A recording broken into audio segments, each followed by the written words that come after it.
All right, good morning, everybody. Like I've been doing in the past, I start the Facebook Live section of our show first. So you can see me, so I can wait for if people want to join in. Let's see, all viewers to request, or allow viewers to request to join your video. Let's see, let's just, I don't know, they'll know if I'm on or not. All right, guys, we got 3 minutes left. I'm just going over some notes. I got the Murph and E-Dub Sports Show starting in about 3 minutes. I'm sure Eric is on the other end waiting for me. Let me see if I can, hold on 1 second here. Let's see if I can just send some, maybe invites out, invites.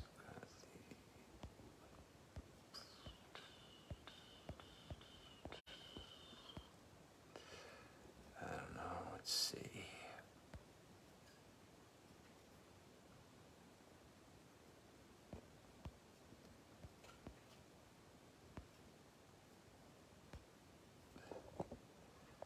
That should be enough. Anybody else?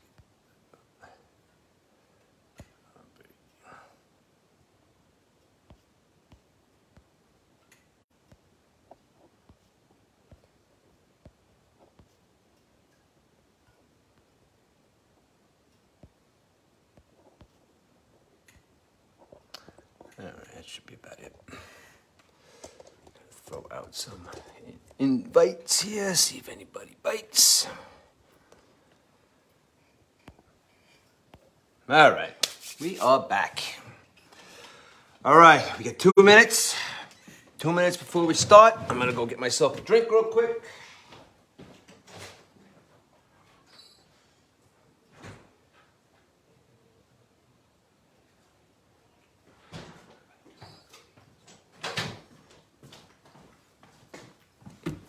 All right, Eric, I don't know if you're watching, dude, but I am about to go hit the live button. So are you ready, partner? Are you ready? If you're watching, shoot me a text. And I am gonna start the show. Get my notes together here. All right. We are almost ready to start. And I am pumped for today, guys.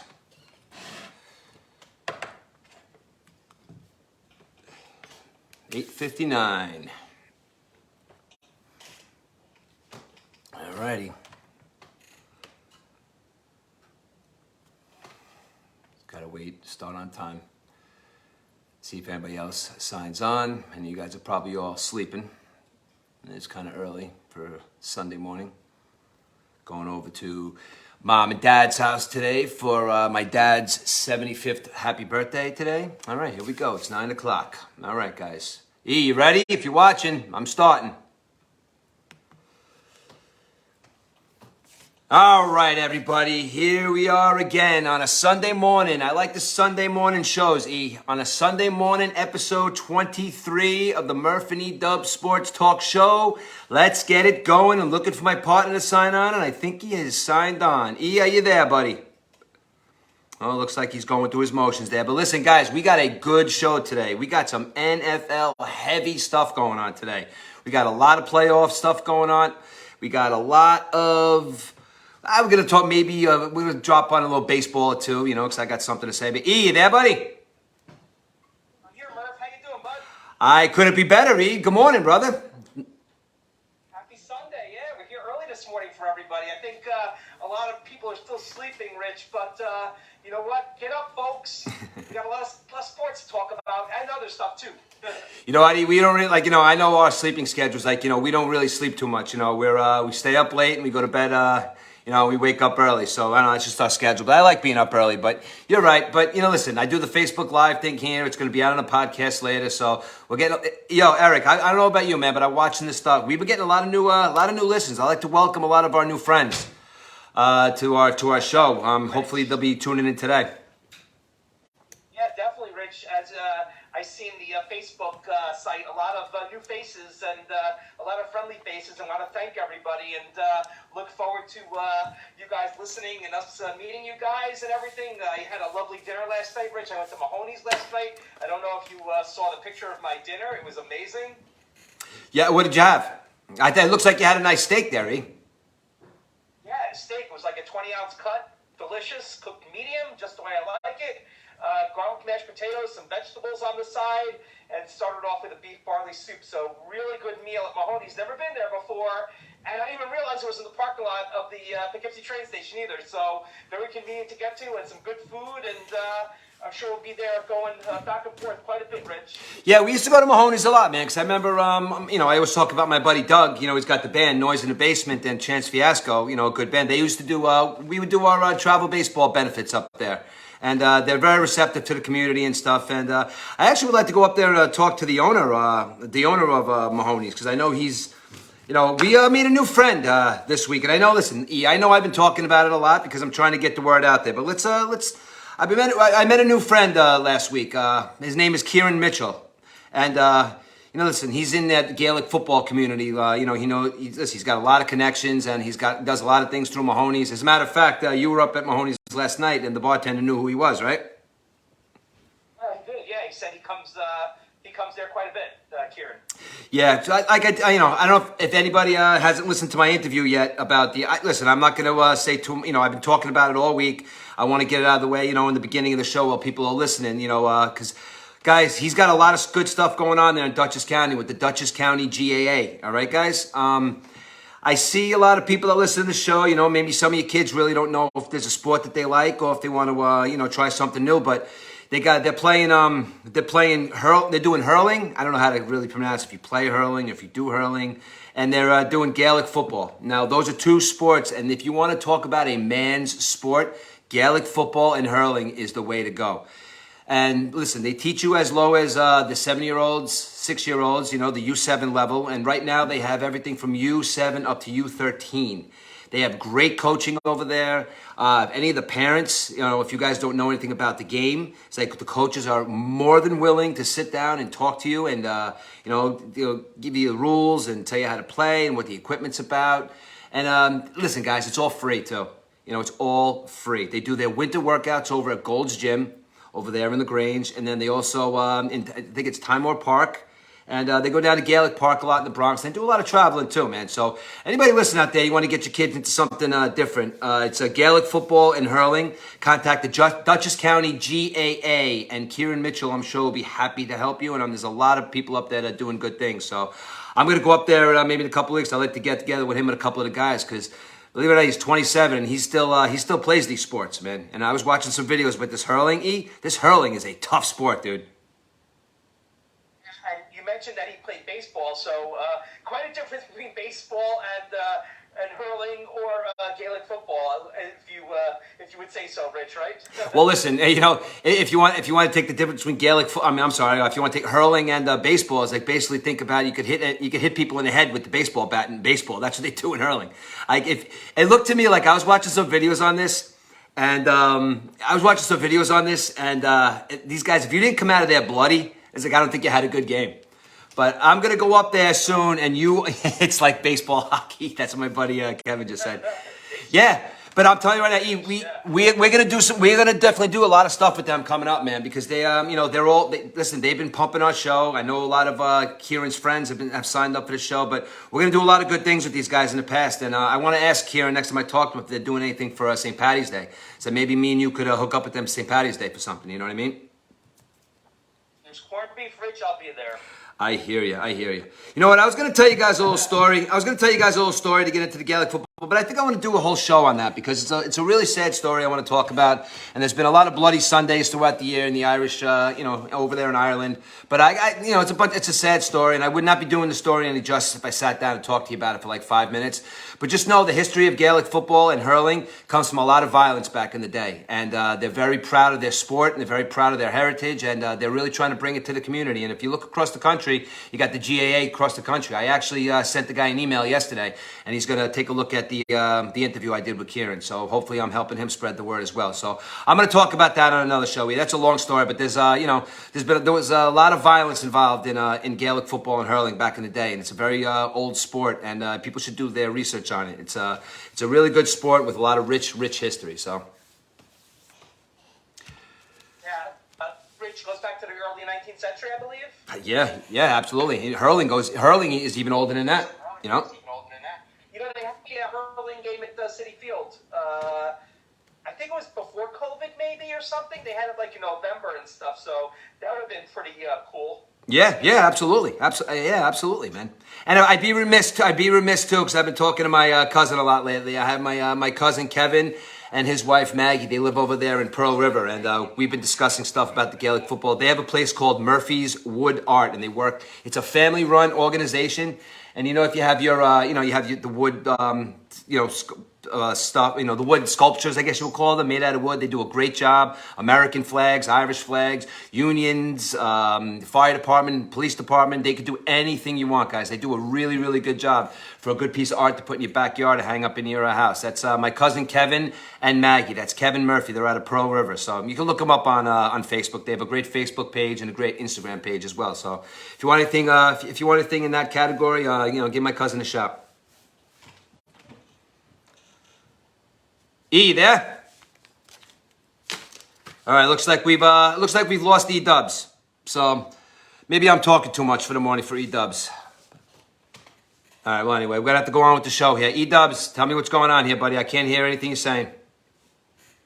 Ben, if you could help him out there, buddy, all right? All right, anyway. All right, today's the number 27 show. It's episode 27. So we got, like we usually do, we give out stuff about the number 27. So the number 27 is near and dear to my heart with one specific player. I mean, I think this guy. Can you hear me? Yes, I can hear you. I can hear you now. E, what's up? There's some audio issues. What? Some audio issues. I'm back. All right, you're back. All right, so I just I gave my cousin a plug over there in Pearl River for Murphy Wood Art, and I just started talking about episode 27, and I was going to go into my favorite. It was almost Bloody Sunday for me, Rich. I lost you and I lost the audio, and I couldn't even speak, so I'm back. Oh, Jesus Christ. Well, what I said, though, was like I was going to go into the Bloody Sunday story on another day because it's a long, sad story, and there's a whole bunch of them out there like that. And I would like to get, I'd like to really go into it, and people need to know about what's, that this sport was really, was really formed out of a lot of violence back in the day. So, it's a really good story, and I'd rather do that on another show where we could talk about it for more. You know what I'm saying? So, but I did start to go into the number 27. Great. I got a bunch of stuff on the number 27. You want to go first, or you want me to take it? Nah, you were out there. You got cut out there for a minute. Let's hear from you. What do you got? Great. So we do our trivia about the number 27, and the United States was created on July 4th, 1776. What does it have to do with the number 27? You're asking. The July 4th holiday falls in the 27th week of the year, so there's the number 27 there. The Earth is made up of 72% salt water, 1% fresh water, and there you go, 27% land. It takes the moon 27 days to orbit the Earth. Okay. An official tennis court, we're getting to the sports motif now. An official tennis court is 27 feet. The Spanish and Hebrew alphabets have 27 letters. All right. The atomic number 27 is cobalt, which you see in your lithium-ion batteries, mainly in your cars. Of Mice and Men author John Steinbeck was born on February 27th and wrote 27 books. Wow. The crazy wild state of Florida, which I will never Hi, live Susie. in, was the 27th state to join the Union in 1845. And here we go, Rich. Howard Taft was the 27th president. Also, the first president to throw a pitch out on opening day. 18 presidents have done this, the last being President Obama in 2016. And last but not least, Rich, before we go to our famous number 27 uniform numbers, the New York Yankees have won 27 World Championships, including one in 1927, and they will win the championship in 2023.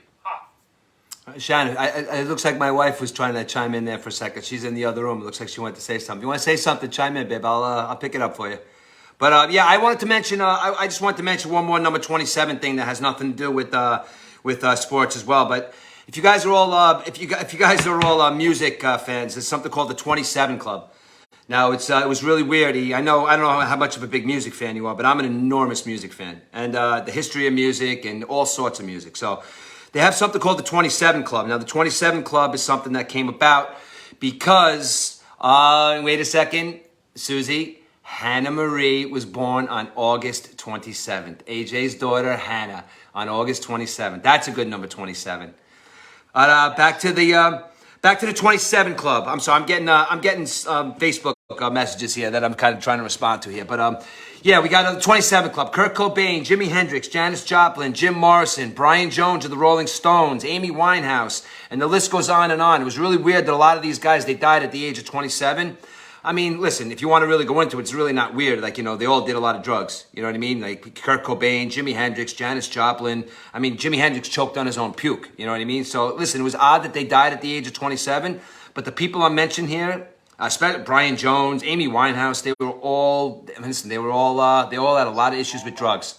So, obviously the number 27 is their... is the 27 Club number, but, they all did have a lot of, they all had drug problems, and they definitely contributed to their death a little bit. But those are definitely legendary rock and roll guys and girls from that died at the age of 27. They say you learn something new every day, Rich. I'm not the biggest music fan in the world, but wow, that is such a coincidence that all these people died, all these great musicians died at 27. That's crazy. Now, let me ask you a question. I don't want to put you on the spot, though, but let me ask you a question. Kurt Cobain, Jimi Hendrix, Janis Joplin, Jim Morrison, and Brian Jones, and Amy Winehouse. How many of those people I just mentioned do you actually know who they are? I know all of them, Rich. I know all the names. Good, I'm glad. Because you just said, I'm glad. Because you just said you really weren't too much into music. If you were going to tell me that you didn't know who, like, Kurt Cobain was, or do you know who Brian Jones was? That's a hard one. Brian Jones from Beach Boys? Well, that's... Or no? Some people think that's the Brian Jones, but no, it's a different Brian Jones. There was Brian Jones from there, and there's Brian Jones from the Rolling Stones. He started the band with them, man. I mean, he was a ridiculous drug addict, and he overdosed on drugs back in 1969. Wow, crazy. Yeah, no, I know Cobain was Nirvana, and Yeah. I'm not as I'm not a music savvy person like you, Rich, but I do I don't have a favorite. If it's good on the radio, I'll listen to it. But E-Dubs is mainly a sports guy, talk radio. That's where I grew up on. Exactly. All right, so how about we get to... Number 27, is that for sports, Rich? Any number 27 stand out to you? All right, listen, there's two 27s in baseball, and there's one 27 I'd like to talk about in football. Obviously, we'd be remiss if we didn't mention the legendary, or about to be legendary when he retires, and the best baseball player in the game who gets no recognition because he plays out in Anaheim. Mike Trout wears the number 27. And poor Mike Trout has been out there in California for all those years, not winning any World Series. Although I did hear him make a mention that he'd like to come east for the right money. So I don't know if that's a cryptic message or something, but I don't know, Mike. I'd love to have you in center field at Citi Field. But and Vlad Guerrero too, dude. Vlad Guerrero too. Vlad Guerrero wore the number 27. That's right. Also Hall of Famers Carlton Fisk, Catfish Hunter, and Juan Marichal also wore the number 27 as well. Yeah, as well as the newly inducted Hall of Famer Fred McGriff. From what I understand, he wore the number 27. Maybe he wore it for a team. But I don't know. And in football, one Tennessee Titan, and it's Eddie George wore the number 27. And we all know about the Tennessee Titans. We'll talk about them later. Rich, we'll talk about them later. They might be. Listen, there was a lot of bad football team playing by bad football teams this year, but this is a team that was supposed to make the playoffs, and they really shit the bed last night. All right, one more thing on number 27 is I want to point out. Anybody remembers back in the day, Steve Atwater of the Denver Broncos? He wore number 27. That is one of the most hardest hitting MFers I've ever seen. Now, if anybody ever remembers the story about Christian Okoye. Now, Christian Okoye, if anybody remembers this, and everybody listening, we're all relatively around the same age. You guys all know the Nigerian nightmare, Christian Okoye. Literally, Kansas City Chiefs, he would literally run people over, stomp on your face mask, and score a touchdown. That guy was one of the strongest guys I've ever seen on a football field. Now, Monday Night Football, I can't forget, I can't remember the year, but I remember it was Monday Night Football. And it was the Denver Broncos against the Kansas City Chiefs. And the whole world was watching because they knew Steve Atwater, number 27, one of the hardest hitting guys ever to put on a uniform next to Ronnie Lott. It's like this guy was like, I'm gonna hit the Nigerian Nightmare. I'm gonna give him a nightmare. So Christian Okoye, ball gets handed off to number 35, Christian Okoye, and right at the line of scrimmage comes number 27 to hit Christian Okoye with one of the hardest hits I've ever heard and seen on TV in professional football. He hit Christian Okoye and knocked him back like 3 or 4 feet. Now, I'm not saying that was a downfall of the Nigerian Nightmare, but he's kind of career after that, it didn't take, he had a short career to begin because he's a big, strong guy, but I think Steve Atwater rung his bell last night, and I think he might not have ever been the same after that. Number 27, Steve Atwater is my guy for number 27. E, you there? Oh, boy. E, you are having some issues today, buddy. Ben, get on it. So, the 27 Club, anything I know he mentioned that, what's going on here, E? E, you there? E, you there? Eric? All right, dude. I don't know Eric, I don't know what's going on with your Wi-Fi there, buddy. But listen, 27, he mentioned the 27 championships of the Yankees and the 27 letters in the heap. Yes, E, you there? Hear me? You muted me. I got a message that you muted me, so I'm back. Sometimes that mute button goes on for some reason. I have no idea why, to be honest with you. I just looked at it now myself and I hit you. I'm sorry, dude. Seems we're having some technical difficulties this morning, dude. Yeah, we still gotta work out the kinks. But I was talking. I like to do the local number 27s, and also I wanted to mention Scott Niedermayer, who was part of 3 New Jersey Devils Stanley Cups. Also won a Stanley Cup with the Anaheim Mighty Ducks. Wore number 27, and now I looked at the Mets and the Yankees for number 27, and the best player in Mets history I could find with the number 27 is Matt Vietos. And that's crazy because I looked at the list, and you can look at the list too, Rich. There's not too many guys out there. Maybe Craig Swan. You remember Craig Swan, the pitcher of the Mets? Yeah, I do. Yeah. Not too many good number 27s in Mets history. It gets better, though. Even the Yankees, too. I looked at the Yankees number 27s, and I had to go with Giancarlo Stanton as the best number 27. But do you remember Butch Weiniger, catcher number 27 for the Yankees? Do you remember that name? Oh, yeah, I remember Butch Weiniger, yeah. I remember Butch Weiniger.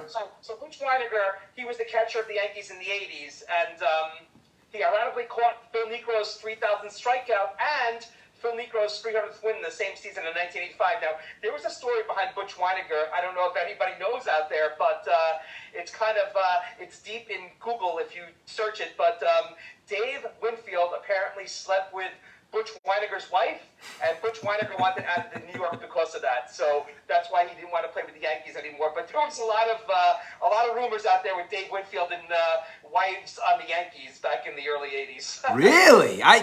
Eric, I never knew that, dude. Really? I didn't know Dave Winfield was banging all the Yankees' wives.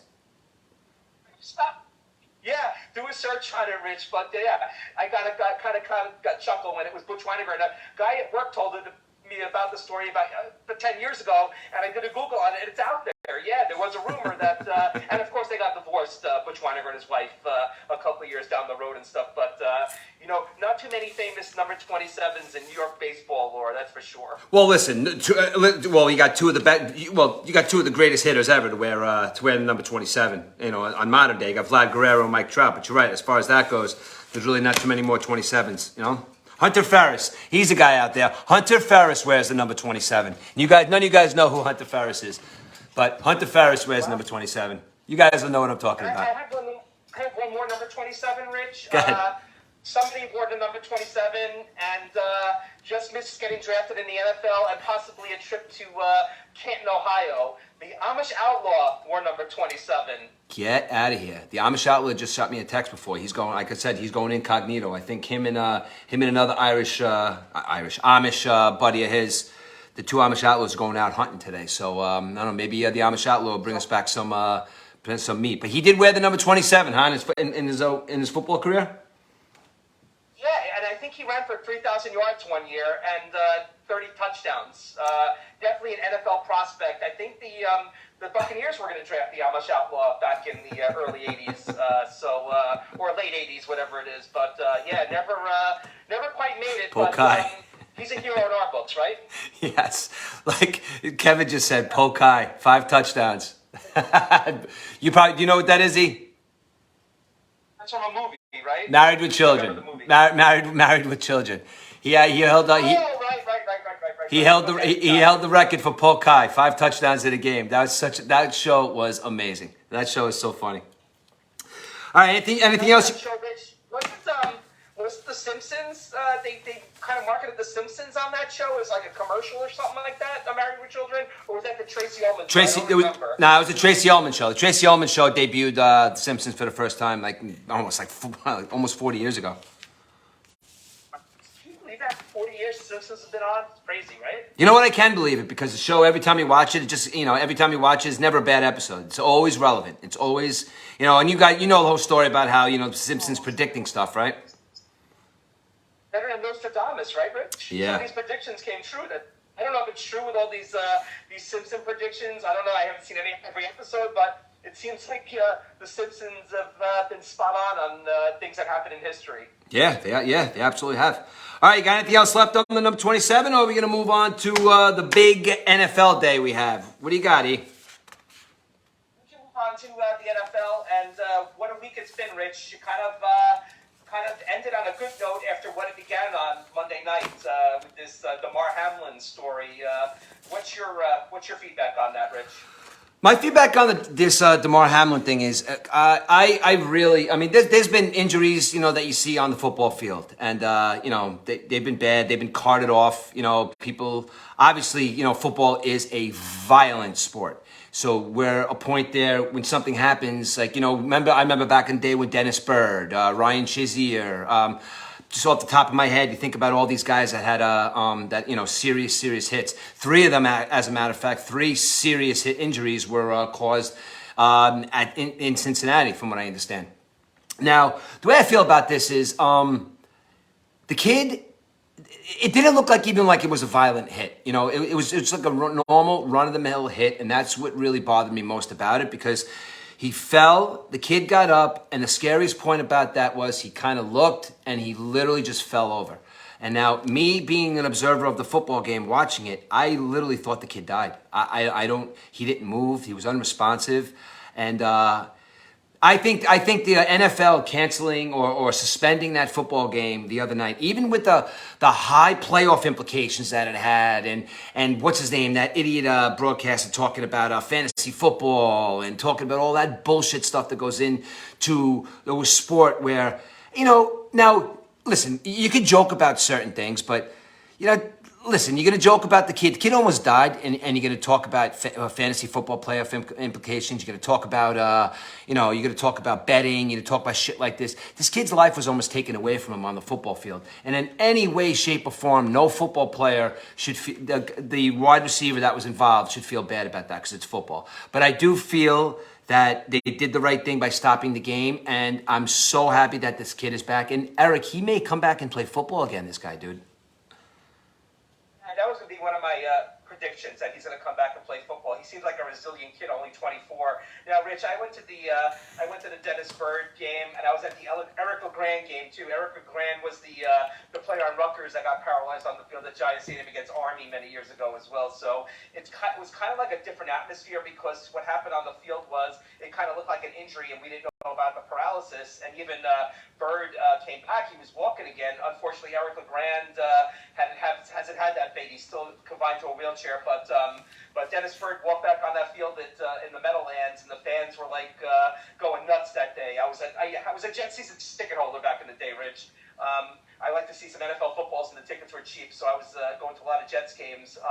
Unfortunately, Byrd died tragically in a car accident a couple of years ago. Yeah. But this injury on Monday, Rich, really set me back.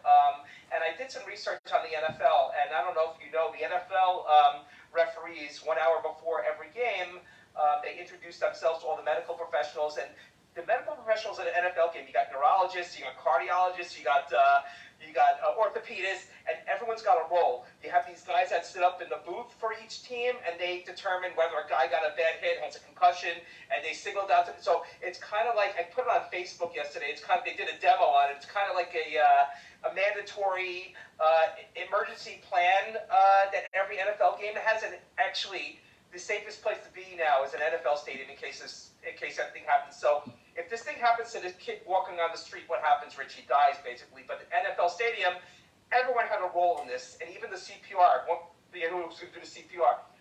They never planned for this happening, of course, but the one time it did happen, it happened. But it was tragic. I thought the guy did die on the field. His heart stopped. That means you're dead. You know, they got him back alive and stuff. I thought he was paralyzed at first, but how could he stand up if it was paralyzed? You know, but it was just an odd thing that happened, Rich. Things happen, you know, and stuff. We talked about the NFL, people saying, oh, the NFL should be done away with. The NFL's not going away. Right. The NFL's the biggest moneymaker in the United States. It's not going away anytime soon.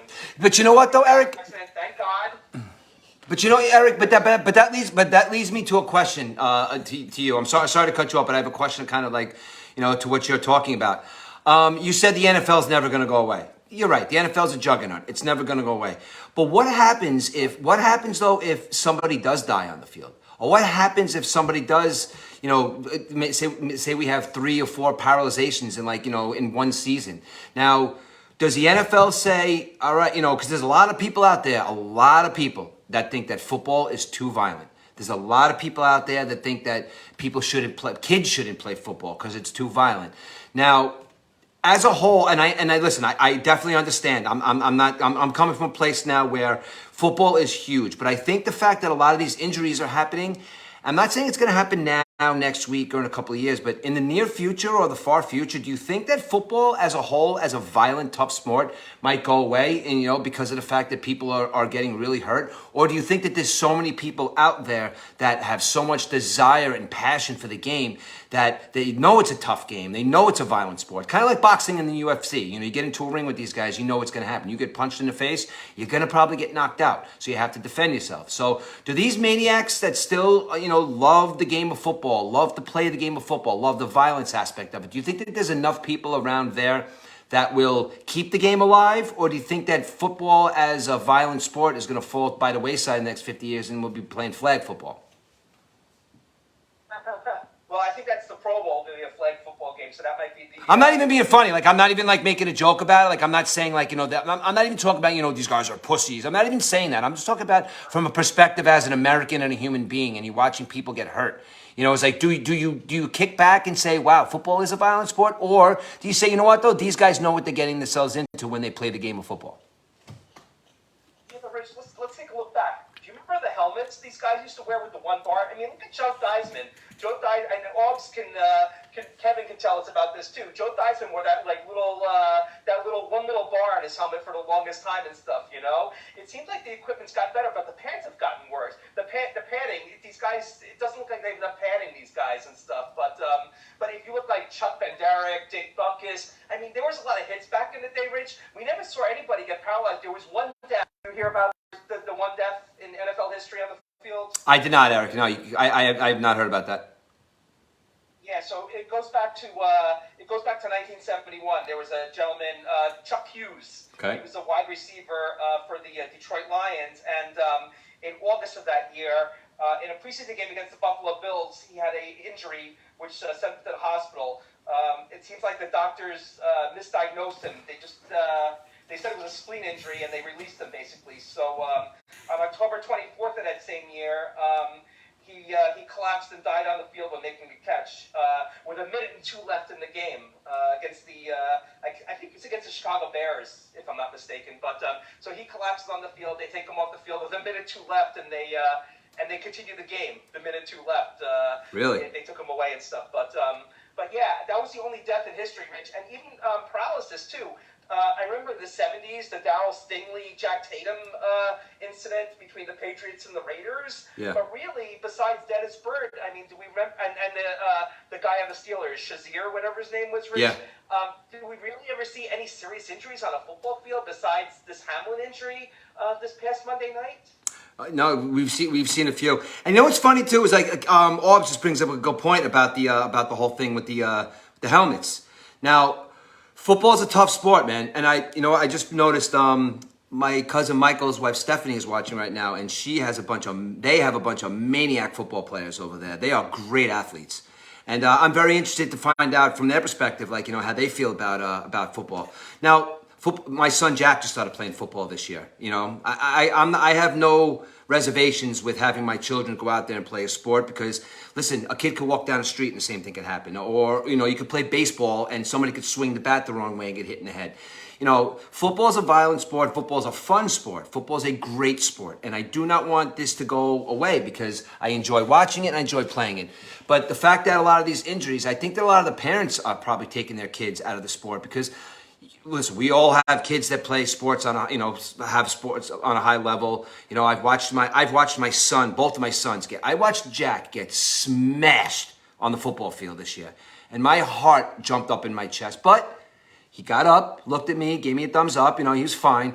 We have to kind of not think about that and think about it at the same time. But we also can't be these parents to say we got to get rid of football. Because listen, football is a great sport, guys. And if played correctly and if coached correctly, these coaches, a lot of these coaches that run these programs are developing young men. It's like, they're teaching them, respect. They're teaching them discipline. So I don't want football to go away.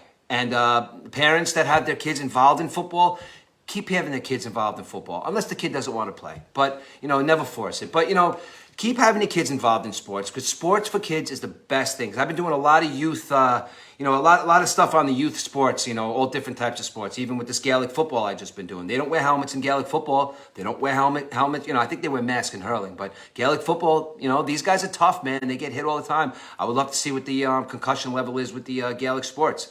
But gotta keep pushing football. A lot of these football closes. What? Eric, what'd you say, dude?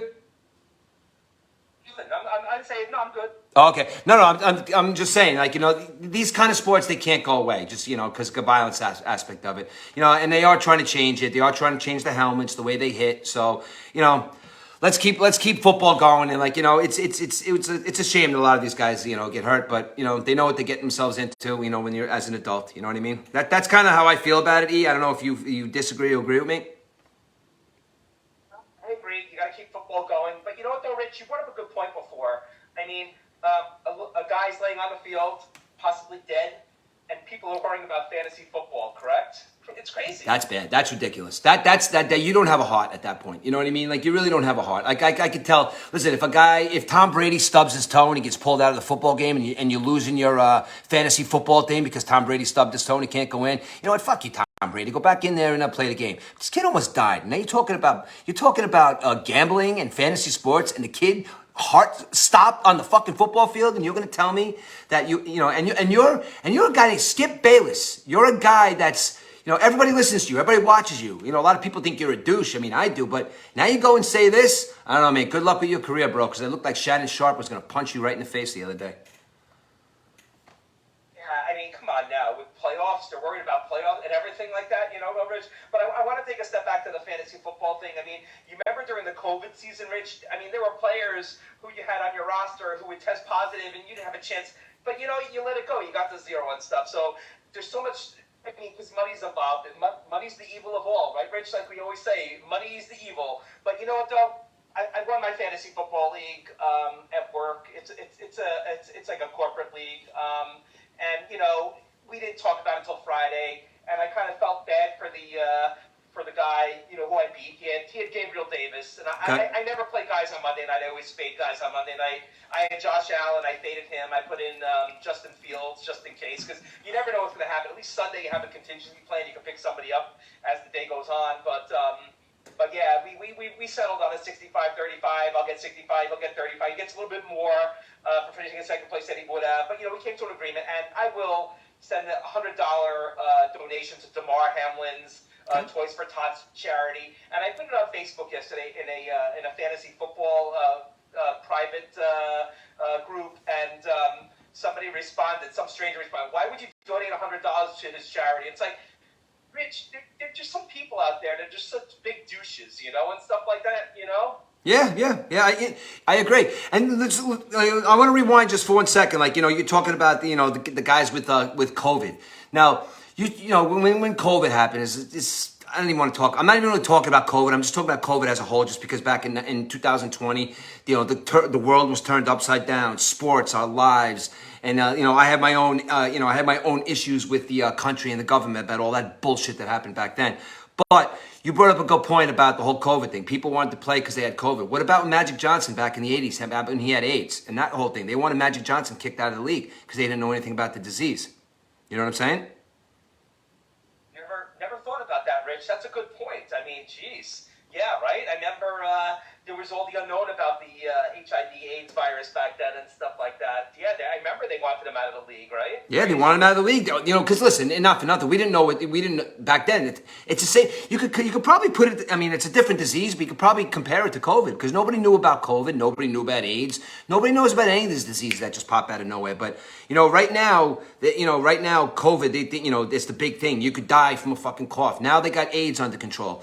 I don't know. The government's got to realize. The government's got to figure out one day what they want to control and what they don't want to control, because I don't know, man. This whole COVID thing really threw this country for a loop, and I'm really pissed off the people that made people, very scared, for 2 years, and the country was turned upside down. I'm going off on a COVID tangent because I was talking to my buddy yesterday, but whatever. It's kind of like comparatively to AIDS when Magic Johnson got AIDS back in the day. That's kind of how I feel about it.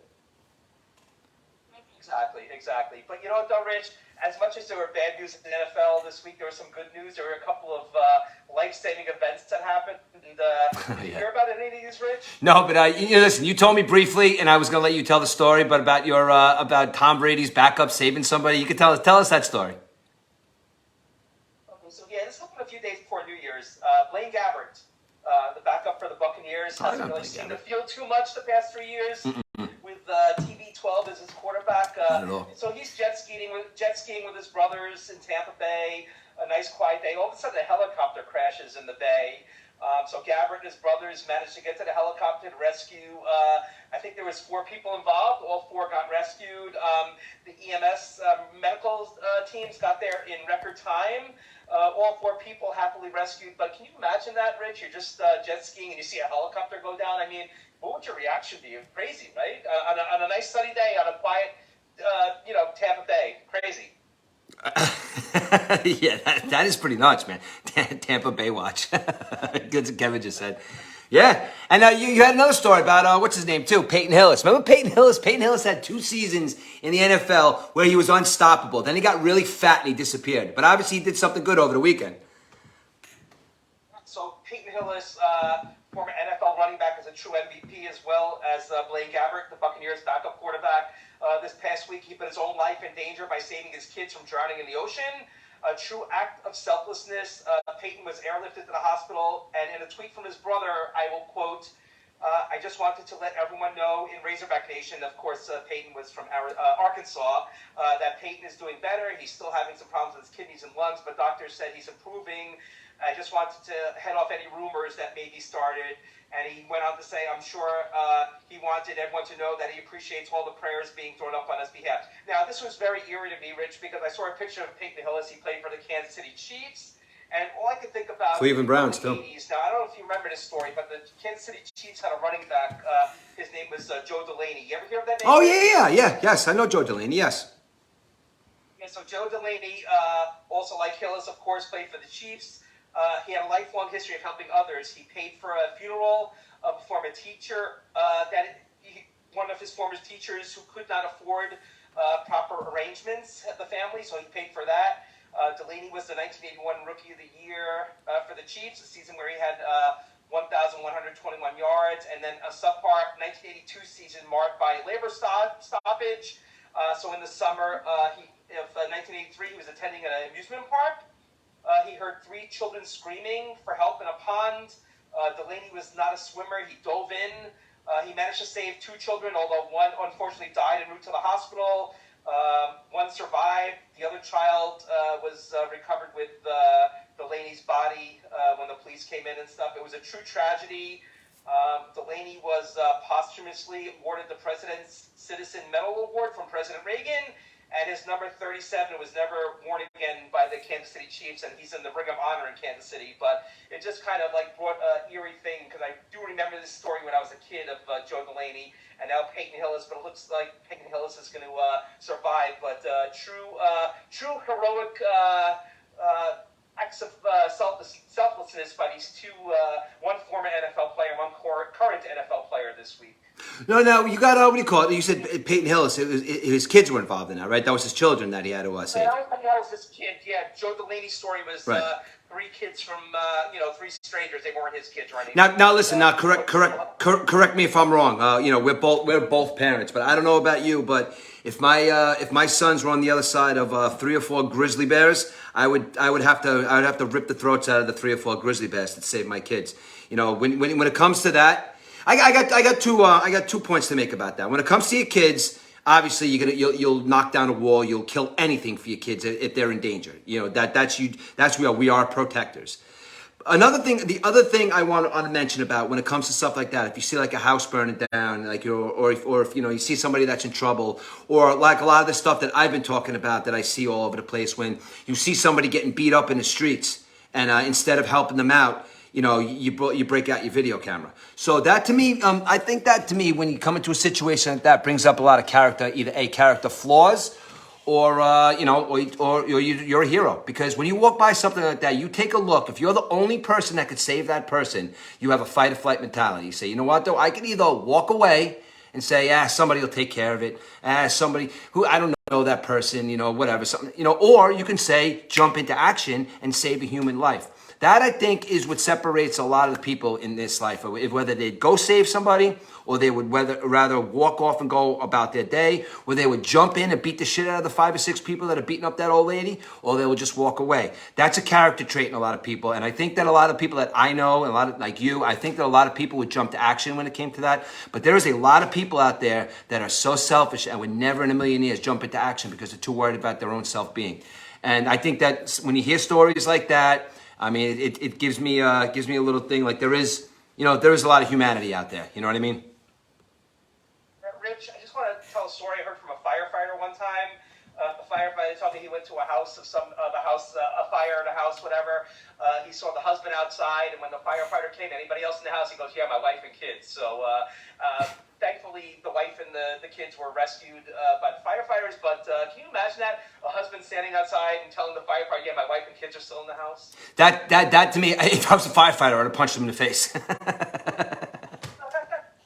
I mean, Eric, if your house is on fire and your wife and kids are inside and you're standing outside smoking a cigarette or something like that, what are you doing? Not playing with the phone, not even smoking a cigarette, right? That's a crazy story, though, Rich, right? Unbelievable. Listen, obviously didn't care about his family too much. Maybe he hated his wife. I don't know, man. Holy shit. That's. Like you said, Rich, a lot of people filming these fights now instead of helping. I mean, isn't it ridiculous? And they put these fights on the internet. I think that's the main goal now, rather than helping humanity. Who can put the video out there first so everyone can share it and let it go viral a million times? That's like the society we've become, Rich. Isn't it crazy? It's sad, dude. It's sad. It really is. But you know what, though? Thank God this kid is going to be okay. It was scary, his family, but thank God he's going to be okay. And now, what do you know about his, what do you know about him actually being a player? You know what I mean? I don't really know too much about him. Like, he's okay, right? I mean, obviously he's an NFL player. But is he going to be, like, is he kid? No, I'm sorry. I'm talking about Hamlin right now, as far as... Now he's he's a guy that doesn't play the whole game, like he's in and out, like he's not like a star, right? Yeah, I don't think too many people heard about him until Monday night. Not a big name or anything. I know he's a big name now. Kind of like follow him on Twitter and stuff. I think we spoke before about this, Rich, and I want to hear your opinion on this. I think if God forbid something bad would have happened to him this past Monday night, I think the Buffalo Bills would have been a little bit down and stuff. But I think by him going on a FaceTime with his teammates on Friday and an amazing recovery. I think the Buffalo Bills are going to be up and at him today when they play the New England Patriots this afternoon. What do you think about that? How does the team handle this? What do you think? You know what? You still have to play the game. And listen, you still could have emotion. Emotion could still be running high. I mean, the Buffalo Bills. If the Buffalo Bills, see, that's a bad situation to say to somebody. Like, if you come out and say, if Josh Allen comes out today and says, which I don't think he will because it would be a dumb thing to say, but if Josh Allen comes out today and says, you know what, we're going to win this one for DeMar Hamlin, or we're going to do this, you still got to play the game. Now, you could go out and say, I'm going to use all my emotion and I'm going to push to win the game. He's my buddy. Like, we got to do this for him. But at the end of the day, he's still got to win the game. So, I mean, I guess by out there, there is going to be a little bit of a boost, I guess, in the, playing for the, but I think this is going to be a little boost in the NFL as a whole, because I understand he was a Buffalo Bill, but he's also part of the NFL as well. And any one of those guys looked at that kid and said, you know what, though? If I'm hit the wrong way, that could have been me. So I think on a NFL level, I think everybody's emotions are high.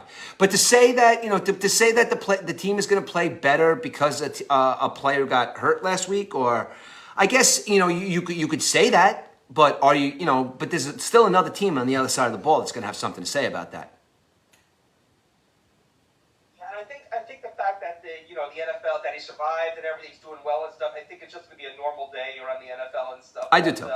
But yeah, definitely a tragedy was avoided on the field. And he was a 6th-round draft pick in 2021, Rich Hamlin, by the Bills. Graduated from the University of Pittsburgh.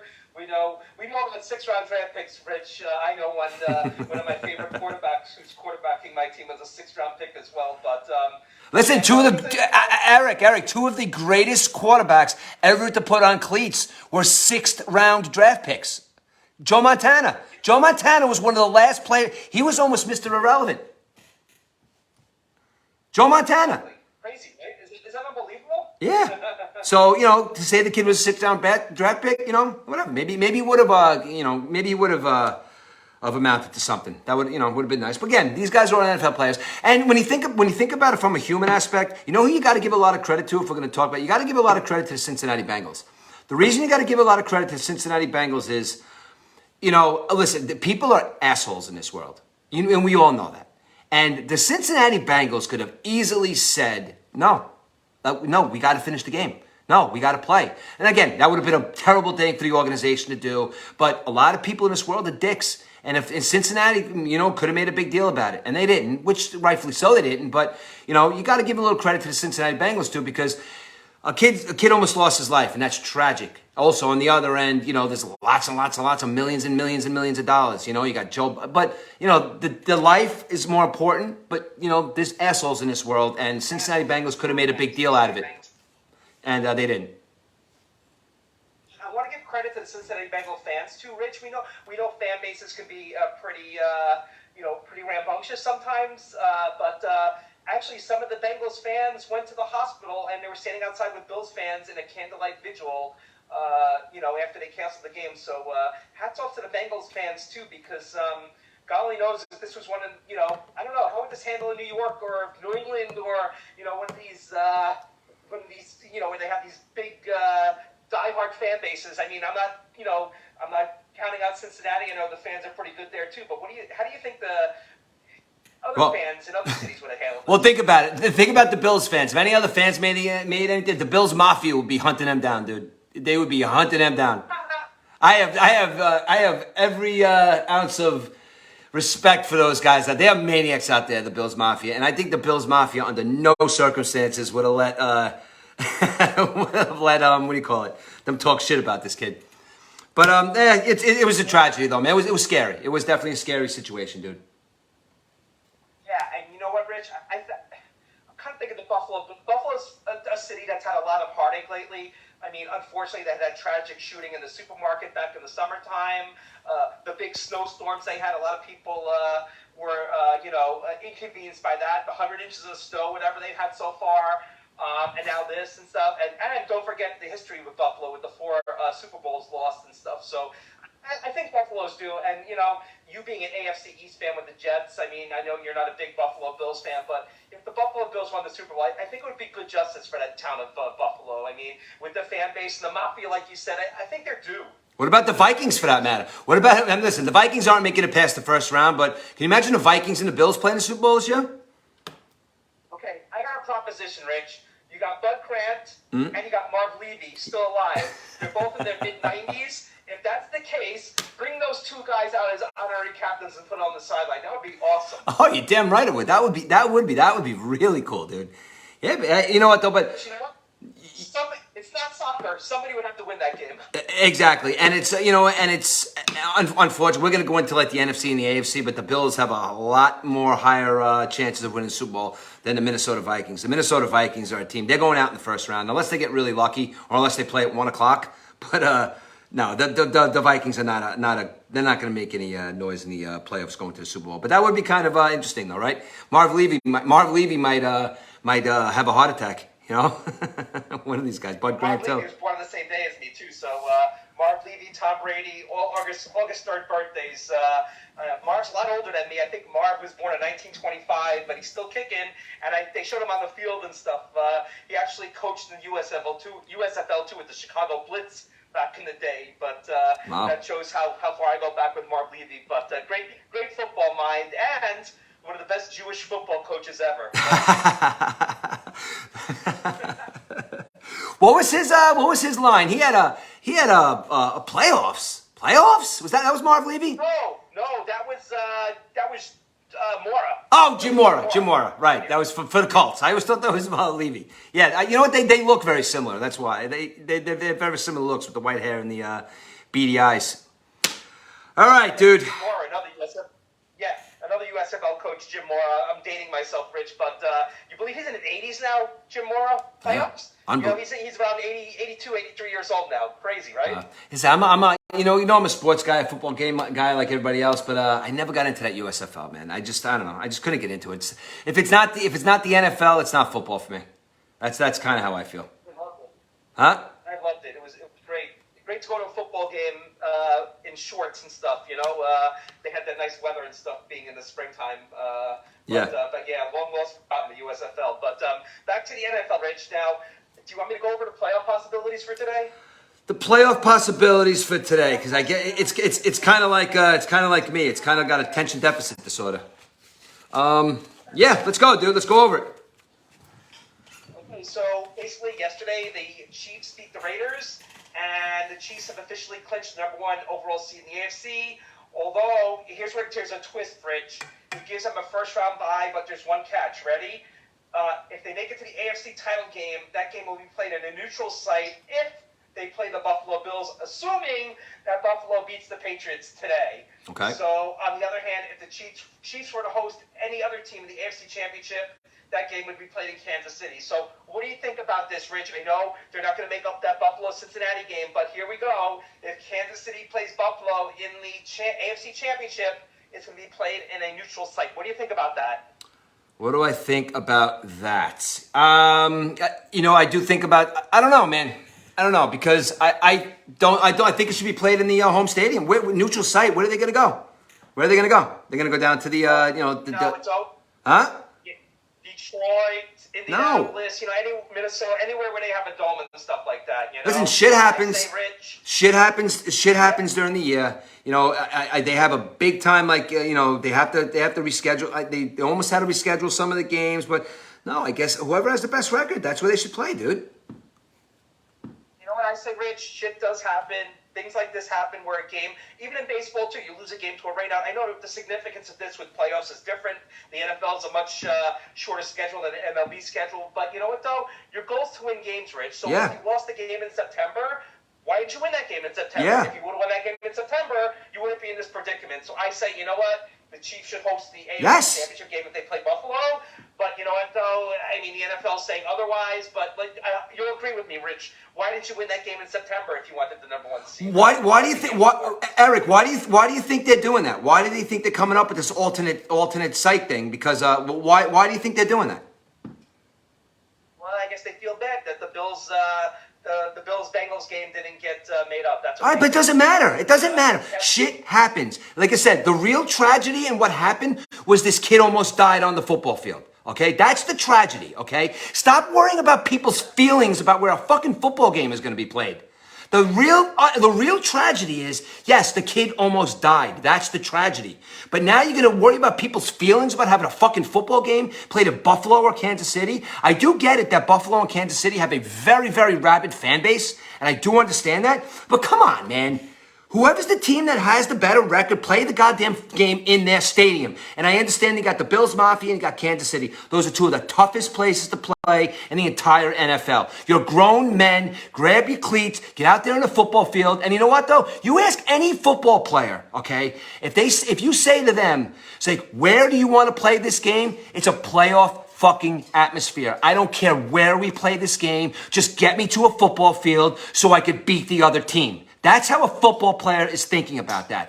And nobody else in this world cares about anybody else's feelings. And that's the problem. Play the game where the game's supposed to be played. That's how I feel. And it's crazy. And I think it goes back to the fact that everybody worries about everybody's feelings today. Play the game where it's supposed to be played and the numbers are predicting it. That's it. No feelings involved. The feelings aspect is the kid that almost died on the field. Now let's get back to football. And the kid would say the same thing, I'm sure. And you know, Rich? Okay, so if the NFL is going to go ahead with this and put it in a neutral site, you pay for the airfare and hotel rooms of the fans. Yeah. Because you know what? If you're going to put this game in Minnesota or Los Angeles or somewhere, you know what? Bills and Chiefs fans to go out there, right? Now, Eric, you bring up a good point. You bring up a good point about this. This has nothing to do with feelings and everything to do with getting more money more money for another stadium to host a game. Detroit, if they don't make the playoffs, if they do, you know what though? Bottom line, their stadium is going to get fans in the building and they're going to make money. That's what it's bottom down to, the money, because they're going to have an alternate site and all these fans are going to have to travel. And you know, football is a rabid sport, so people are going to travel. And that just means more money for the NFL and more money for the owners. Let's stop trying to change shit and play the goddamn football game. And that's what it means, Eric. It's money. And everybody comes out when they come out with new jerseys and they come out with new teams and they come out with it's all boils down to the almighty dollar. And people are going to go see this game. You're going to tell me that if you're not a rabid Buffalo Bills fan or a rabid Chiefs fan and you live in California, you are getting on a plane to go watch that football game. Am I right or wrong? No. Yeah, it's crazy, right? Yeah. And that's what it boils down to, because nobody gives a shit. Everybody that thinks they give a shit, you don't give a shit. Nobody cares. Nobody cares. The only thing that they care about is money. And that's why, and that's why I keep talking about this organization over here, this Gaelic football organization, dude. I keep talking about these guys. These guys are doing everything for free. Free. I mean, and all, you know what they want? All they want is a little time from the parents. That's all they want. And that's why, in bringing it back up to the NFL level, the professional level, no one cares, dude. And at the end of the day, some people do, but the majority of people don't give a shit. All they care about is money. It's crazy. Hopefully it doesn't come to this predicament, but that's the way it stands right now. So the Chiefs are the number one team in the AFC. The number two team, of course, is Buffalo, like we just said. It said due to the Chiefs' win over the Raiders, the Bills can't earn a first-round bye anymore, but they can still throw a wrench in the AFC playoffs, which we just spoke about. The Bills could drop to number 3 seed, though, with a loss to New England and a Bengals win over the Ravens today. Then it becomes all academic. But the Bengals are the number 3 seed. They're locked into the number 3 seed as AFC North champion. But that doesn't necessarily mean they'll be hosting a wild card game. Rich, here's another one. If the Bengals lose to the Ravens and end up playing Baltimore in the wild card rounds, the NFL will hold a coin toss to determine where the game will be played. So here's another wrench thrown into this. Do you believe that, Rich? Why? Easy. But do you have an answer? Like, I don't have an answer. Do you know why? Why would that be? I have no idea. Let's hope none of this stuff happens, though, Rich. Right? Whatever. So it's ridiculous. Yeah, it's ridiculous. So all right, but listen. That's a playoff scenario. That I basically just almost had a stroke listening to that, dude. That was like it's crazy. Now it's stable. It gets stable now, Rich, for a second. The Jacksonville Jaguars. Now let's talk about the Jacksonville Jaguars. Yeah, let's. They don't have any predicaments. They're going to be playing in Jacksonville next week. They're hosting a game. They made the playoffs for the first time since 2017, and just the third time since 2008. Now, here's the funny thing, Rich. They're going to host the game. They're going to either be playing the Chargers or the Ravens. And the funny thing is, they beat both teams this year. So look at that. Hats off to the Jacksonville Jaguars, who beat the Tennessee Titans, who lost their last 7 games. I know. With this Tennessee, it seems like every year Tennessee just dies. It's basically it's just mind-boggling. You know what it is too, Eric? They're in a shit division. Well, obviously, you know, the Jaguars are starting to come up now, but they're in a shit division, and they have one of the best running backs on the planet. And you know, I use the term paper tiger, I guess. I don't know, but Tennessee's terrible. Minnesota's not a good team. Those are two teams that I can't believe Tennessee didn't make the playoffs. I can't believe it. But they showed their true colors towards the end of the year. Someone from the Mets runs the Titans. Says somebody from the Mets must run the Titans. Yeah, thanks, Kev.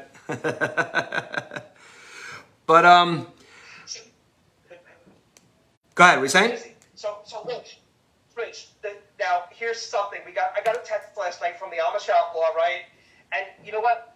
I might have egg on my face, Rich, because I threw up the Steelers. I said the Steelers were not going to make the playoffs.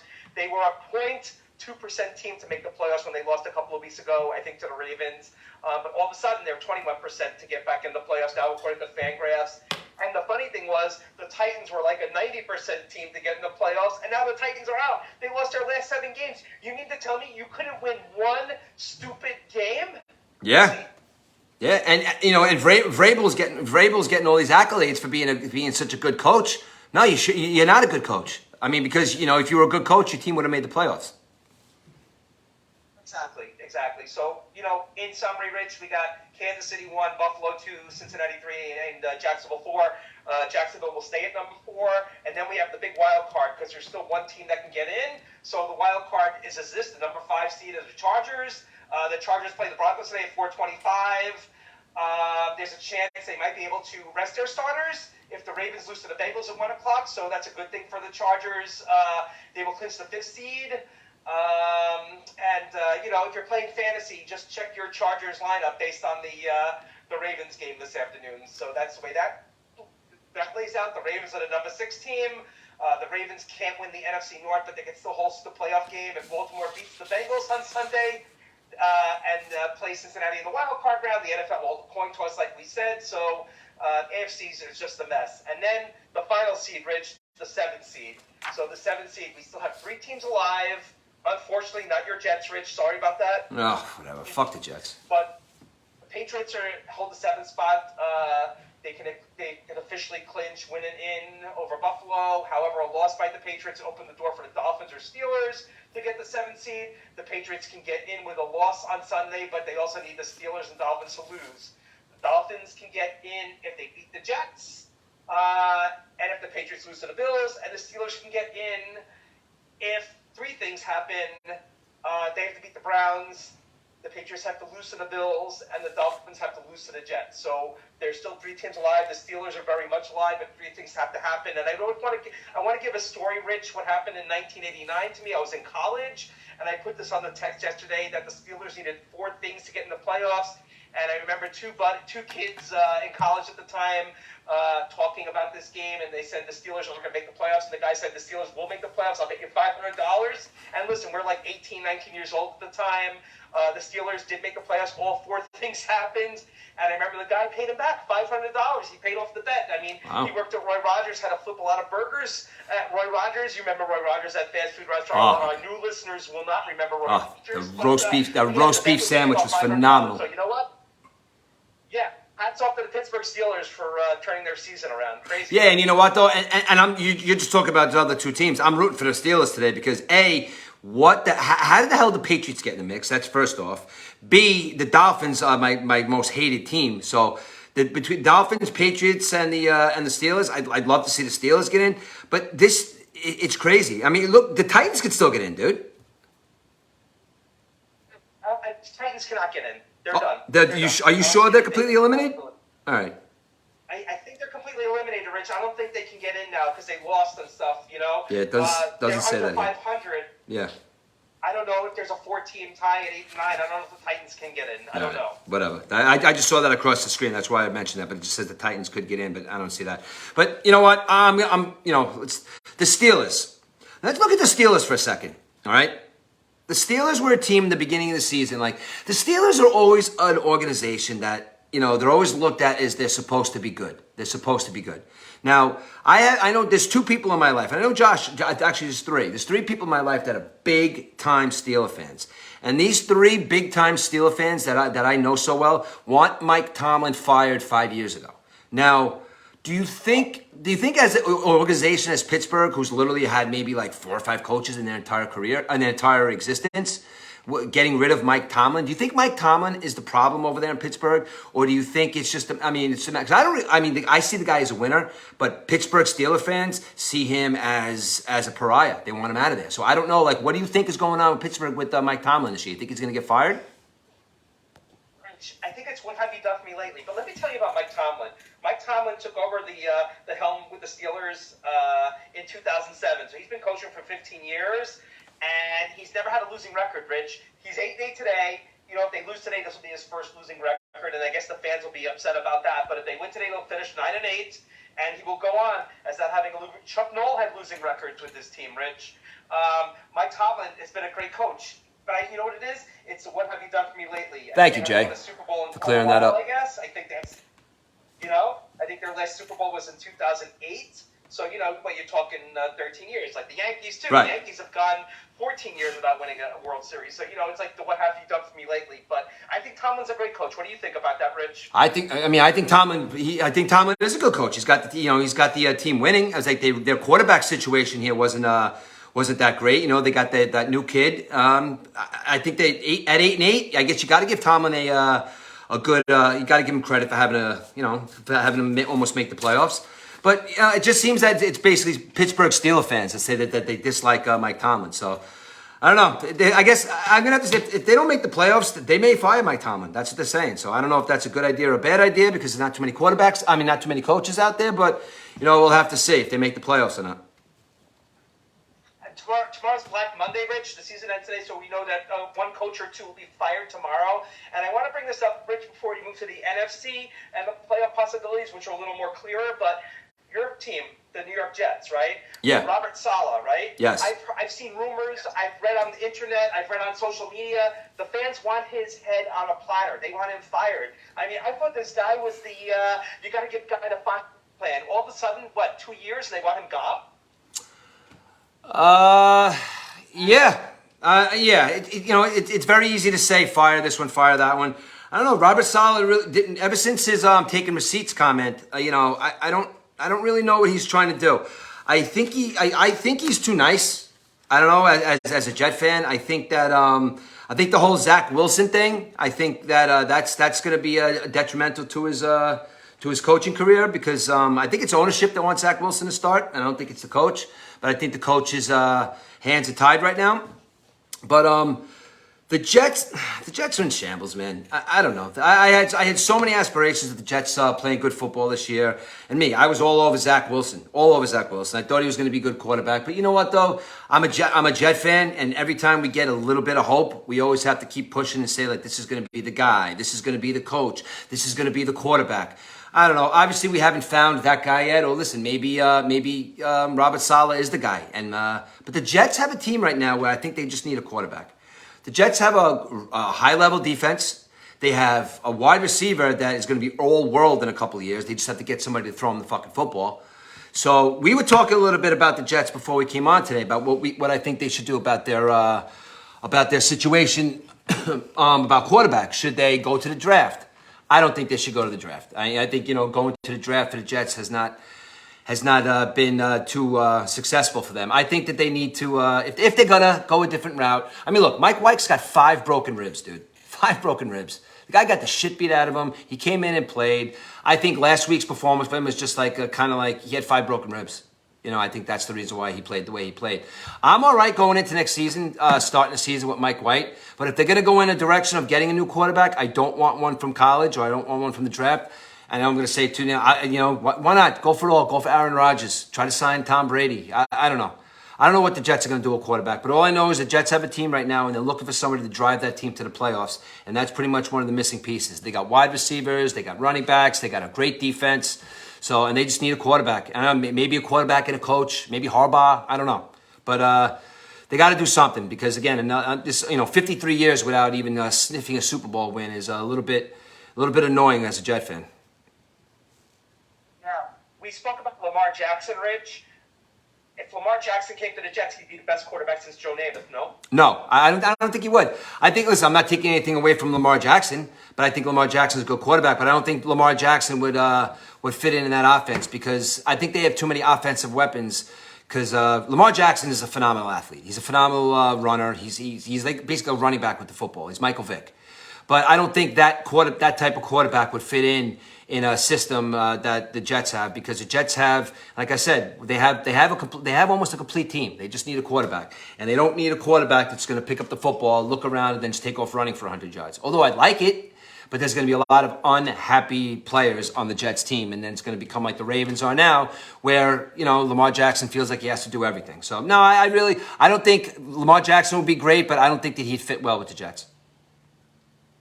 You mentioned Tom Brady too, Rich. I think Tom Brady or Aaron Rodgers would be great for the Jets. I don't think Mike White's a number one quarterback. I think Mike White is in the same category of a Gardner Minshew, like the guy who comes off the bench and wins a couple of games. I don't think Mike White is a guy that's going to get to the promised land. What are your thoughts on Mike White? I don't think he's going to, at this moment, I don't think he's going to get it to the promised land. Listen, it's been 53 years. I don't think anybody's getting the Jets to the fucking promised land. I'm just going to live my entire life not ever seeing a Super Bowl with my football team. But if I need a quarterback to come in there and manage a game, why can't it be Mike White? Why can't it be, the guys seem to like him. Like I said, he can grow. He's not a young guy himself either. But listen, I'm all right with going into the season with Mike White if we're not getting anybody out of the draft. And but if you want to sign one of these older guys like Aaron Rodgers or Tom Brady, I'm all in for that too. Well, you know what? Why not? Listen, I know Jet fans. I don't know how you feel about that, but I'll even take Baker Mayfield.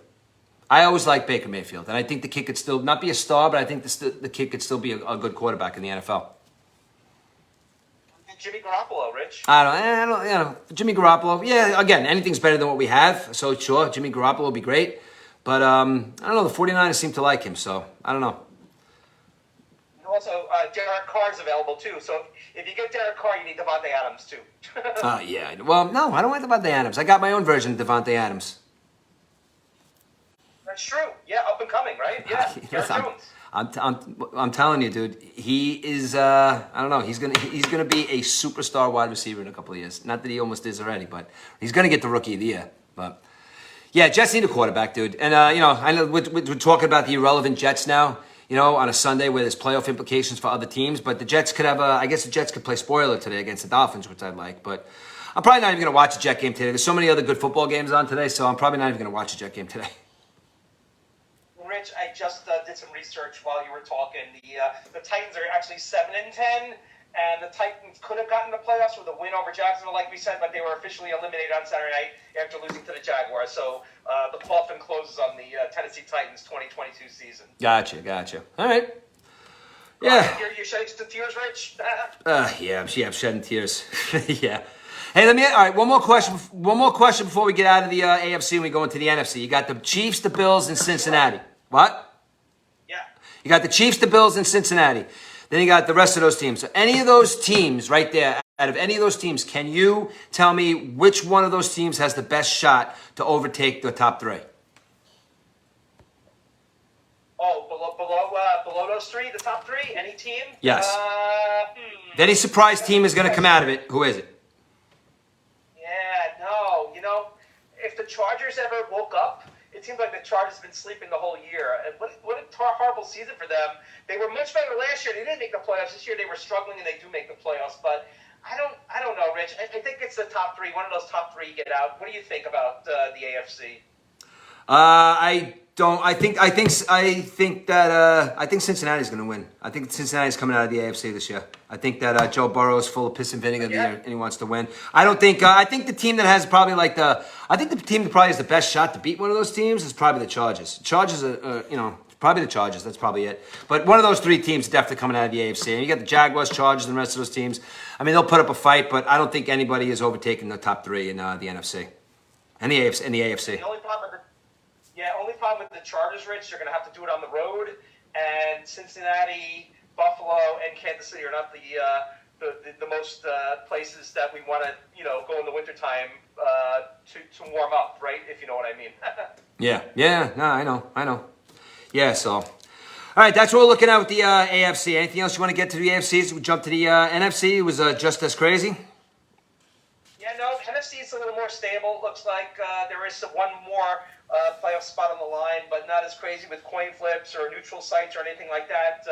We got the Philadelphia Eagles. Simple. They beat the Giants on Sunday. They'll clinch the #1 seed. How weird is that though? Yeah, now we're going back now. Like the Eagles want to get the #1 seed, and the Giants are in. So Giants really going to have nothing to really play for right now.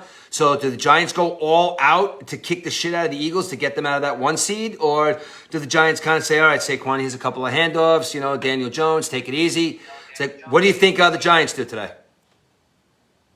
I don't think Daniel Jones even played. I think they're going with their third string quarterback, the Giants, today. So the Eagles are 16-point favorites, Rich.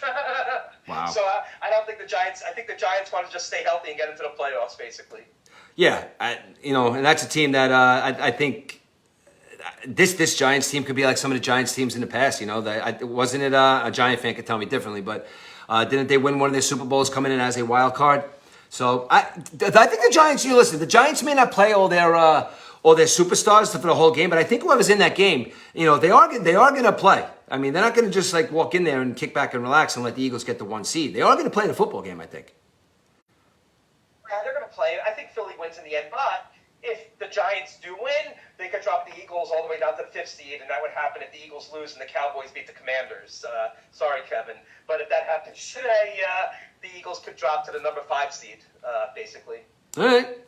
That is crazy. Yeah, the Eagles drop it down to the 5 seed. Wow. All right. So what's the playoff picture look like down in the NFC? So we got the Eagles #1. The #2 team is the 49ers. If the 49ers beat the Cardinals today, they'll guarantee themselves at least the 2nd seed in the NFC. They could move to the top seed if they win, and the Eagles lose to the Giants.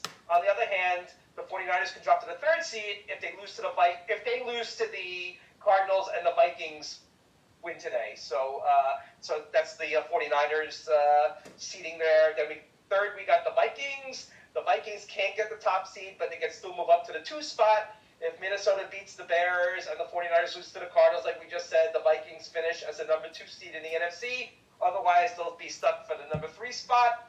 And once again, the Southern team, like the Jaguars and the Buccaneers, they're both the #4 seeds. The NFC South champion Buccaneers have clinched the 4 seed, which means they will have nothing to play for Sunday. So I wouldn't be surprised if they bench Brady today, but we'll see on that game against the Falcons. Then we have the 5 seed, the Cowboys. The Cowboys could still win the NFC East, but for that to happen, like we said, they need to beat the Commanders, and the Eagles have to lose to the Giants. If both those things happen, they can get the #1 seed. If the 49ers lose to the Cardinals, on the other hand, if Philadelphia wins, the Cowboys will be locked into the 5th seed, and they will play the Buccaneers in Tampa next weekend. And then we have the Giants, currently the #6 seed, and they've already clinched that, which is why they're not expected to play their starters today. So you look at the Giants as the #6 seed, and then the #7 seed still up for grabs between the Seattle Seahawks, the Detroit Lions, and the Green Bay Packers. Yeah, thank you to the Jets for keeping Seattle in the game. Yeah, right, exactly. The Seahawks are the 7th spot. They're going to need some help, actually. If Seattle wants to get to the postseason, the Seahawks need to beat the Rams, and the Packers need to lose to the Lions on Sunday night. So here are the 2 other teams. The Packers and the Lions play tonight. Now, wouldn't you put this game on last night, though, Rich, the Packers and the Lions? Because it seems like this game actually means something, right. But it might not mean something in the long run. So I would have thought that the NFL would have put the Jacksonville, Tennessee game, because that was like a playoff game last night, on tonight. But tonight's going to have the Lions and Packers. So here's how it goes. The Lions are 8-8 to get to the playoffs, and the Lions will need 2 things to happen. They have to beat the Packers, and they'll also need the Seahawks lose to the Rams. And then the Packers are crazy because the Packers are currently below the Lions and the Seahawks in the standings, so they're actually the only one of those teams that controls their own fate this week, believe it or not, even though they're below the Seahawks and the Lions. It's so confusing, Rich. I'm having trouble talking about it. If the Packers beat the Lions on Sunday night, they'll be headed to playoffs. So if the Packers win, they're in. So what a tremendous turnaround by Aaron Rodgers at the Power. Remember we spoke about Aaron Rodgers? He was done earlier this season, Rich. Wouldn't it be wild if the Packers make the playoffs? I would be wild. I think, why not? Aaron Rodgers, he's got that magical ayahuasca juice in him. So, that would be good. Actually, be nice. I'd like to see the Packers, make at least make the playoffs. You know what I mean? I don't know. I'm looking at these. Just looking at the scenarios here. Like, listen, I know you're a Buccaneers fan, but do you think the Buccaneers have any shot against the Cowboys? It looked like last week, Rich, the Buccaneers offense finally kicked in. It's been 16, 17 weeks since they actually kicked in. So welcome to the party, Tampa Bay. You're finally scoring some touchdowns. And I kind of like the Mike Evans, Tom Brady to Mike Evans connection. It looked like it woke up again. Now, Mike Evans, he's been in the league for 10 years, Rich, 1,000 yards every year. He's been in the league, definitely destined for the Hall of Fame. And this season's been a disappointing season for him. But I don't know if you saw the highlights last week. I was watching the game on DirecTV. Right. But Brady and Evans, that's positive. And also, Ryan Jensen, the starting All-Pro center for the Buccaneers, missed the whole season. He's due to come back, and that is huge. Very big for the Tampa Bay offensive line if Jensen comes back. He's not coming back today, but he will definitely be back for the playoffs next week, which is huge. So, okay. Is he going to be 100%? Do have a chance. I'm sorry, Rich. Is he going to be? Is he like 100% able to come back, or is it just something like they need him? No, he's been out the whole year. He was on IR, and he's been practicing for the past couple of weeks. So the Buccaneers have until next week to reinstate him. So I think he'll be back. And you know what, though, Rich? Would it be surprising if Rob Gronkowski signs with the Buccaneers this week? Come on. That would be fun. I guess that would be fun. But is Rob Gronkowski going to really make a difference when he's been sitting there, he's been sitting on his yacht for the last couple of months or whatever he's doing? I love Rob Gronkowski. I mean, he's going to the Hall of Fame. He's one of the greatest tight ends to ever play the game. But is he really going to make a difference coming in? Like, he hasn't played one snap all year. He's just going to be there. He'll be there for the party. That's how I feel about. I love Rob Gronkowski. He's entertaining. He's fun to watch, but he's also getting a little bit older. He's going to the Hall of Fame, and maybe he just wants to come in. Maybe he just wants to come hang with his buddy Tom. And see if they could do it one more time. But Tom Brady's gonna be 46 years old next year, dude. What the fuck? He still has it, Rich. He's. I know. Look at this passing yards this year, right? The Buccaneers wanted to run the ball more, but their running game took a dip this year. But isn't it crazy? How Brady he's got it, Rich. I mean, he can play another 4 or 5 years if he keeps this up. Yeah, put it for the Jets. It's gonna take about that much time. He can play for the next 50 years. But all right, so we got that's the so right now, as far as the NFC goes, do we really have anybody on the fringe right now as far as getting in that could get in? You got just like you said before, you got the Packers and the Lions. So, and that's a huge game. You know what? Packers, Lions, Seahawks. Yep. Yeah, and that's what. Looking at that, they should have flexed that game to Sunday night anyway. That's a huge game, dude. They're both 8-8. Winner goes into the playoffs. I don't know, man. I think that was a good game to flex to the night game. Oh yeah, it's good, but it should have been last night. I think last night would have been meant more if it was last night because we all knew that the Tennessee Jacksonville game, we knew that meant whoever won was in. So I think the NFL kind of blew it on that. Yeah. All right, so let's you want to go into our the games for today and what our picks and whatnot? Yeah. Even though it doesn't matter, because listen, I was just talking to the Amish Outlaw the other day, and you kicked my ass. There's no way. I am, as they say in sports, mathematically eliminated from our challenge. But I still want to compete, and I still want to see if I beat you this week. Well, let's do it, sir. Let's do it. We missed last night's games. Of course, we didn't pick on those, but we got a full slate today. There's no Monday night game. We got the big college game tomorrow, which I want to get into, Rich, as well. Yep, definitely. After we do our picks. Yep.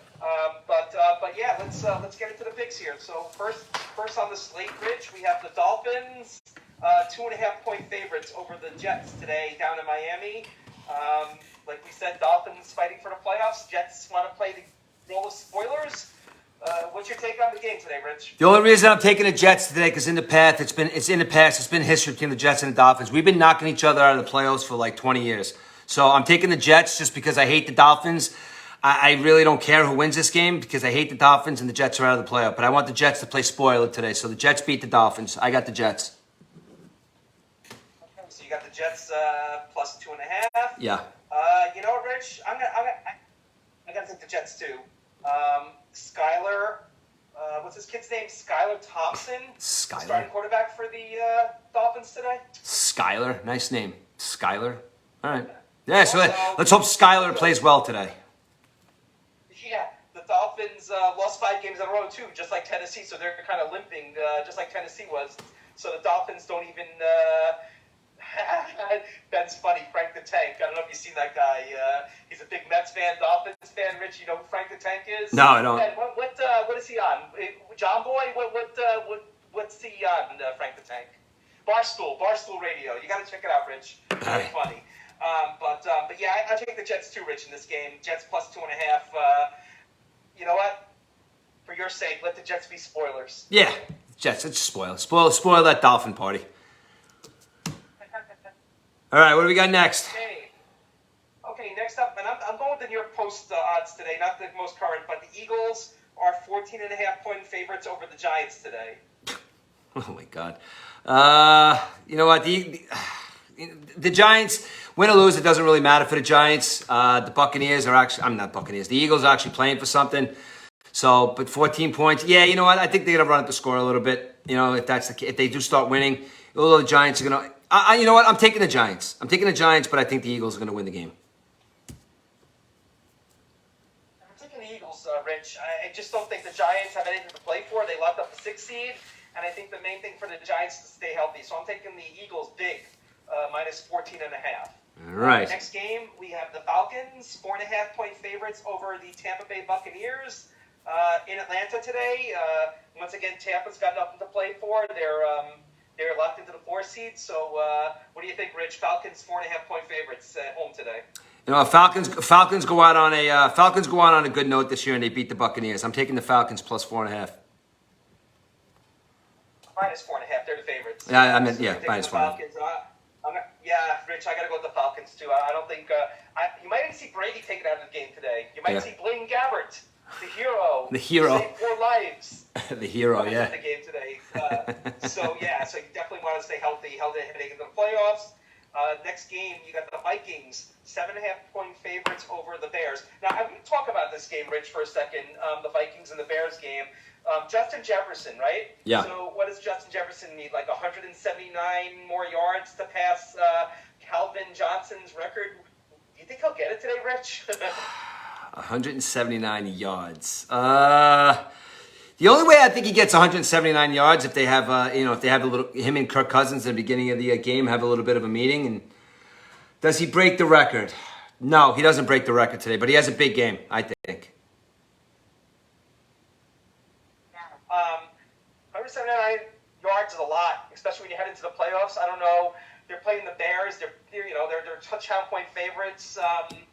They do have something to play for in terms of seeding the Vikings. Right. But that's a lot to ask for, 179 yards, right? Oh, it absolutely is. Absolutely is. And I actually think I'm taking the Bears in this game. You're taking the Bears at home, Rich, who don't have anything to play for. Yeah. The Bears, huh? Yeah, I'm taking the Bears. Wait. No. I'm taking the Vikings. It's a 1:00 game. I'm taking the Vikings.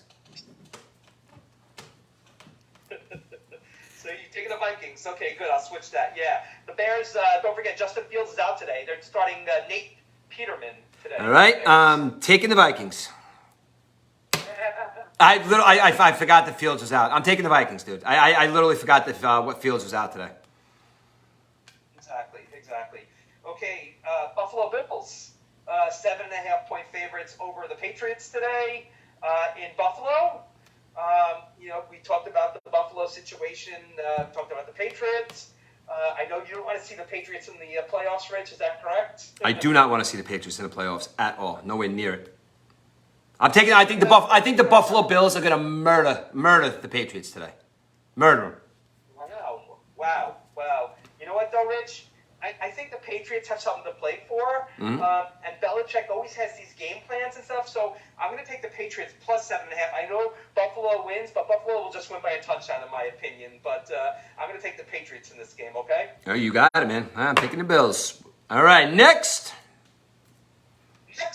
we got the coin toss game. The Cincinnati Bengals 7.5-point favorites over the Ravens. The Bengals do not want to flip that coin, Rich, right? No, they don't want to flip a coin. No, absolutely not. I think Bengals win this game. I think Bengals win this game and kick the Ravens out of the playoffs today. Here we go. Ravens, Bengals. I'm taking the Bengals too. Bengals minus 7.5 in this one. And here's I know you'll be watching this game, Rich. The Colts are 2.5-point favorites over the Texans in Indianapolis today. I can't believe Oh my goodness! What do you think the attendance will be in this game? I don't know. They may just say, you know what, guys, just stay home. You know what? Jeff Saturday's life just gets even worse as the as it goes on. So yeah, Texans are winning this game today. Jeff Saturday goes out on a note and he gets beat up by the Texans. Two were the worst teams in football right now, but I think the Texans win this game. I think of the home team Colts. I think the home field advantage will win, and Saturday will be on the unemployment line tomorrow, back at ESPN, whatever. Next game down in New Orleans, a game that means nothing as well. The Saints are 3.5-point favorites over the Panthers. What do you think, Rich? Saints all day. What was that Taysom Hill over there? Saints all day. They're gonna win this game. I think they're gonna win the game big. They're gonna go out on a high note this year. They're home. They're playing the Panthers. The Panthers, shot their load. So I think the Saints go in just because it's a home game and they want to play for their fans. And I think they're gonna run around and throw the ball all over the place. I think the Saints are gonna win this game over the Panthers. They're gonna make a showing today. Great, Rich. I am taking the Panthers. I'm going against you on this. I think the Panthers showed some life. Of course, we saw what happened in Tampa Bay last week, but they controlled most of that game. Brady picked it up in the fourth quarter, but I'm taking the Panthers. I think like their running game, Sam Darnold going out on a positive note in 2022. Next game, Pittsburgh Steelers, only 2.5-point favorites over the Browns today. That's a crazy spread. I think we might agree on this one. Steelers have to win this game today, dude. Have to win. They got, and they're gonna win by more than 2.5. The Steelers have to win this game today, and the Steelers are gonna win the game today, and they're gonna go to the playoffs. I would take the Steelers too, 2.5-point favorites at home. I just don't see the Browns coming in there, although Deshaun Watson has shown some improvement over the weeks. I just think that we'll see more of Deshaun Watson in 2023. I just don't think he's set for the rest of this season, or today, the end of the season. Denver Broncos at home, they are 2.5-point favorites over the playoff-bound Los Angeles Chargers. Broncos 2.5-point favorites, Rich. This is another stupid game that means nothing. Broncos lose today, man. There's so much going on that has so much to do with the playoffs, and then there's just these 3 or 4 games that they should just not even play. Yeah. Who am I taking in this game? I'm taking I don't even know, dude. I'm taking the Rams. I'm taking the Rams. The Chargers. I mean Rams. Chargers. Why do I get those teams confused? I'm taking the Chargers, dude. I am taking the Chargers. Like I said, I have to keep rolling with my Chargers, so the Chargers are gonna win the Super Bowl, right? But I'm taking the Chargers, dude. Here you go. And another team, which you're probably thinking, we'll talk about the NFC in a second, Rich. We didn't talk about who we like out of the NFC, but here's the team that I know you're going for. 49ers, 14.5-point favorites over the Cardinals today at home. What do you think? 49ers or Cardinals today? 14.5 points. 49ers covered a spread, and they dance into the playoffs. And I do still think that they are going to win the Super Bowl. Yeah, I think 14.5 points is too much. 49ers will win, but I think the Cardinals will keep it competitive. So I'm taking the Cardinals in this one, out in San Francisco or where the hell they play in Palo Alto, whatever. Okay, here's the biggie, Rich. Seattle Seahawks, 6.5-point favorites over the Rams. I guess the Seahawks have to win, right? Yep. Now the Rams are going to spoil it. The Rams are going to spoil Geno Smith's playoff playoff. Yeah, the Rams win today. They spoiled Geno Smith today. Geno Smith thinks he's going to the playoff. You're an ex-Jet. You're not going anywhere near the playoffs. Yeah, Rich, you ruined my pick of the week. I was picking the Rams too to go to Seattle and knock off the Seahawks. So I agree with you. The Rams will win the game. Not even with the point spread, they will actually win the game. So I picked the Rams there. And the Rams coach, Sean McVay, coming off the Super Bowl year, is on the hot seat. He might get fired tomorrow, they were talking about. So that's pretty nuts as well. I think Sean McVay wants to get fired. Too. I think Sean McVay wants to get fired. I think he wants to. I think he wants to jump up in that booth for a little while and then maybe age out a little bit. You know, when he turns 30, whatever how old he is. When he gets older, maybe he'll come back to coach. But I think he's going to go up into the booth for a little while. He's actually very good like that, and he'll take a little hiatus from coaching. I think he's going to come back in a couple of years and coach. Rich, you know, a lot of our listeners are young too. But that reminds me of John Madden. John Madden did the same thing. John Madden, well, he never came back to coaching. No, he never came back. He retired in his 30s. Went right to the broadcast booth, right? After he won Super Bowls and stuff, you know? Yep, absolutely.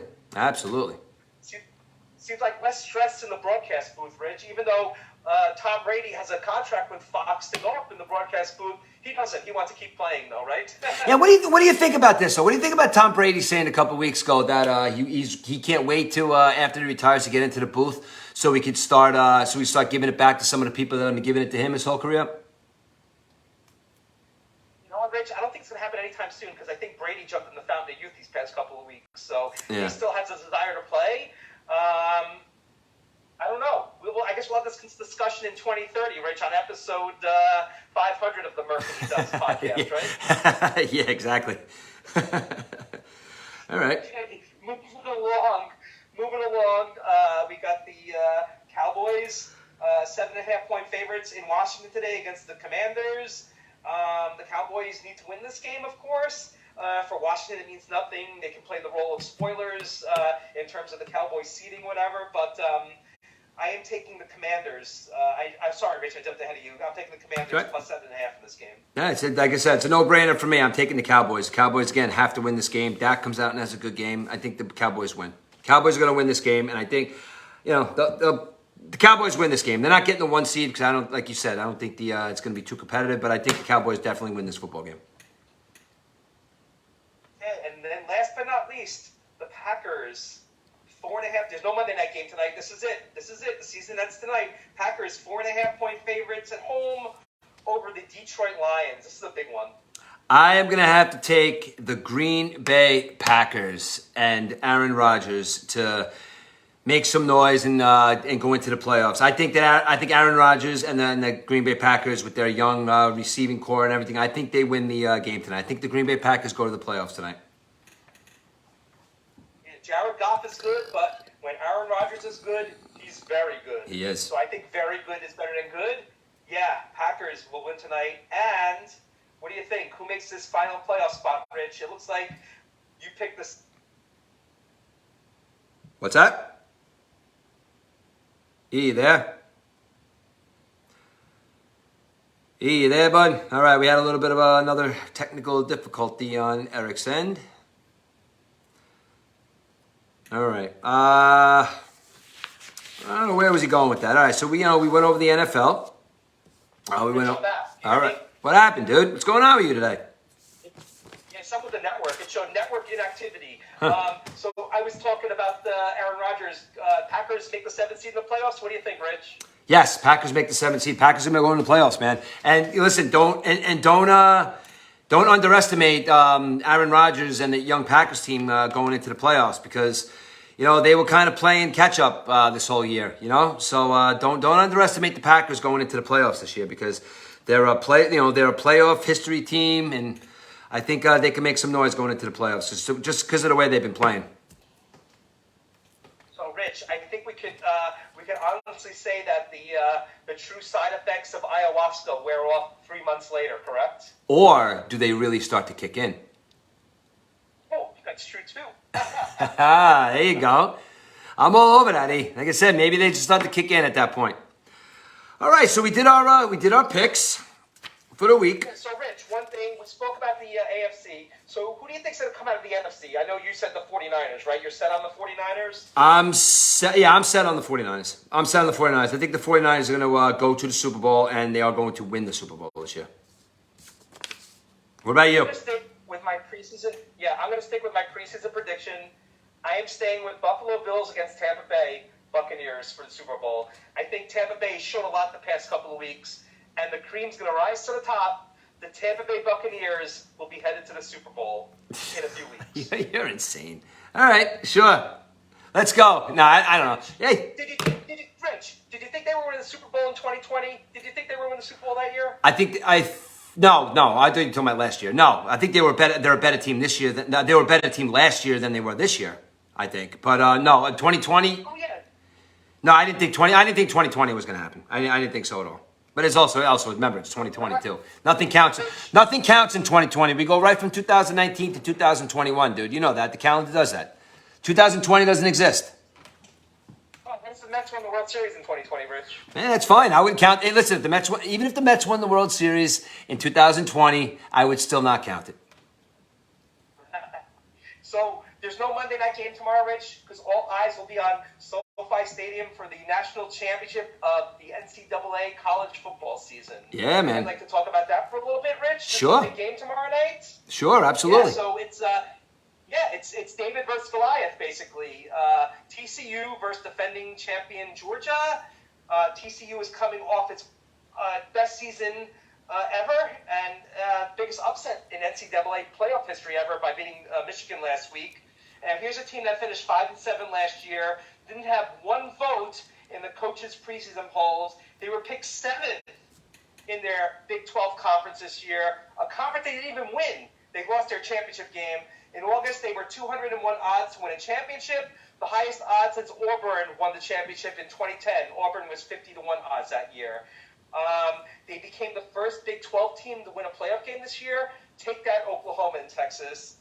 They beat Oklahoma and Oklahoma State within a 3-week period. The Oklahoma game, they were up big at halftime.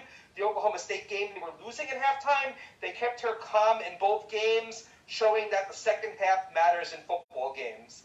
When TCU made a coaching change back in November 21, new coach Sonny Dykes informed starting quarterback Max Duggan he would be replaced by Chandler Morris. Now, Duggan could have entered the transfer portal and gone to another school, but he decided to stay at TCU. All right. It's strange the way things played out. Morris got hurt in the first game this year, and Duggan never looked back. He accounted for 36 touchdowns and over 3,700 yards of offense. If TCU needed a play, Duggan delivered. In the Big 12 championship game, despite losing, he rushed for 110 yards in an overtime loss, battling injury and fatigue. And this amazing season led him to finish second to Caleb Williams in the Heisman Trophy. Now let's take a look back to 2020, and we all put the damper on COVID and stuff. But listen to this, Rich. In a routine medical screening due to COVID, Max Duggan was diagnosed with a disease called Wolff-Parkinson's-White syndrome, a condition that affects the heart's electrical system. After undergoing 9 hours of surgery, he landed back in the hospital 48 hours later with blood clots. Wow. Despite that, he was determined to play the TCU opener, and he made the TCU opener in 2020. So if there was not a COVID test or this physical administration, God only knows what happened with this kid. This is a tough kid, this Max Duggan. He will probably be drafted on the second day of the NFL draft. Now, when we spoke about the Jets before, I didn't want to jump into this, but I think that Max Duggan would be a great pick by the Jets. And a lot of you guys will be naysayers, but I think this guy is NFL material. Getting back to the game, Rich, TCU will hope to have star running back Kendre Miller back. Miller was injured in the Fiesta Bowl, but his replacement, Amari DeMarco, picked up the pace, rushing for 150 yards. TCU will hope to have its 1-2 punch back versus Georgia in the game tomorrow. Georgia has the number 2 rushing defense in the country. Georgia is not chopped liver. Let's just say they're the reigning champs, of course. They're currently known as Alabama version 2.0. The Bulldogs have won 16 straight games and 30 out of 31. Georgia's quarterback is 25 years old. This kid Stetson Bennett, also trying to be the 5th quarterback in 50 years to win back-to-back college championships. He finished 4th in the Heisman Trophy. all Bennett does is win. It also helps that he has very talented offensive line. The Bulldogs had 15 players selected in the NFL draft this year, but they kept grinding out 4th and 5th star recruits like Ohio State. This is going to be a great game tomorrow night, Rich. Even though Georgia is 13-point favorites, I think TCU will keep it close. But I think in the end, Georgia wins. But it wouldn't surprise me if TCU wins tomorrow night, Rich. Let's all watch this game tomorrow. It's going to be an awesome game. Tomorrow night. You know, you gave a nice soliloquy about TCU. It's a nice story, but like I said to you last week, I that's my personal opinion is a team like TCU when it comes to football, and it's different than basketball. I think that you got a team like Georgia. Georgia was kind of shocked. I don't think they were shocked, but they were kind of shocked about how well Ohio State's offense played. When you think about Ohio State's got the the number one offense in the entire country. But the point I'm trying to make here is I think the Georgia defense was kind of stunned by the fact that they put up 41, that Ohio State put up 41 points on them. Now, like you said, they are returning champions. They got the quarterback, they got the offense, they got the whole thing going. And I just don't think that TCU, listen, it's a nice story, but Georgia and Michigan, Georgia's not Michigan. I think that Georgia's like, what the hell happened last week? Even though they won the game, but I do think that this game is going to be beyond the 13-point. I think, and it sucks that the way I think about this, because it is a nice story to have TCU getting in there, but I just don't think TCU can handle Georgia. I don't think that their pass. I don't think Georgia's pass rush is going to be too much for TCU, dude. And I think Georgia's going to win this game tonight, man. Georgia's a program that throughout the years, I think last year they lost like 5 of their starting defensive players, and they came back and they still had a top defense in the country. I think there was something like 12 or 13 players selected in the first 3 rounds of the draft last year. Georgia's just at that program. Now you're calling Georgia Alabama 2.0. Alabama, what do you call it? Like Saban even saying this year, like, we're Alabama, we should be there. No, you're a football team. Like I said, you had a great run. But you know what, though? I'm not saying he's not going to be back, but don't pull this bullshit on the fans saying that we should be there because we're Alabama. So by you saying that Georgia's like Alabama 2.0, that's all well and good and everything, but how about Georgia? How about Georgia being Georgia, not being Georgia being some offshoot of Alabama? I'm tired of Alabama like I'm tired of the Patriots. I'm tired of both of them. I just wish Alabama would go away. I really do. So I think Georgia's gonna make a statement and say, yeah, we are the best team. I don't want to hear about Alabama, LSU, Ohio State. I don't want to hear. We are the best team in the country for 2 years in a row. And I think that Georgia's going to make a statement. As a matter of fact, I think it's going to be a close game going into the first half. And I think in the second half, I think it's going to unleash and they're going to win by like 2 touchdowns at least. 3 touchdowns maybe. Yeah, and that game starts at 7:30 tomorrow night. So we'll all be watching. And the next Monday night, you get the wild card game. So 2 Monday nights in a row with good football and stuff. Next weekend, wild card. You got the 7 games. You got the 3 on Saturday, 3 on Sunday, and 1 on Monday. So something to look forward to as we head into these cold weeks ahead. Even though you can't tell by it now, Rich, there's no snow on the ground. Crazy, right? I know. Hey, listen, that's another thing I want to talk to you about. I'll talk to you on air if anybody else is listening. I got somebody I got to talk to today. I want to do a live show from a bar close to me. I have to call this guy back today, maybe for wild card weekend or maybe one of the championship weekends. What do you think about that? I was talking to him yesterday. He's going to get in touch with me at the end of the day. If he may have something going on for those 2 weekends for the games, but if he can move some stuff around, he'd like to have us in and do a live show for the playoffs. What do you think about that, dude? I got to call him back today. That'd be great, Rich. I'm all in for Good. that. Yeah, definitely. To go on live when the games are going on and give our comments and stuff and take some. I'm sure the listeners would chime in too if we did that during a game where, and people at the bar too and stuff. So yeah, definitely all in on that. Just make sure they have Wi-Fi, Rich, because something's going on with my Wi-Fi today. It sucks, I kind of lost you for a couple of minutes about a few minutes ago, whatever. I kind of went blank and stuff, but yeah, I'm all in for that, Rich. Definitely. All right. Maybe we could have a Mahoney's Day one day and do a remote from there as well. I'd like to talk. Yeah, I want to talk to him too. It's a lot of things that we got to do coming up in the past because I got a phone call from somebody else yesterday. I got to discuss with you later that that want us to do something with them. So, all right. So. And I'm looking at some things too, Rich. But Rich, we didn't talk baseball today. Any baseball stuff to talk about?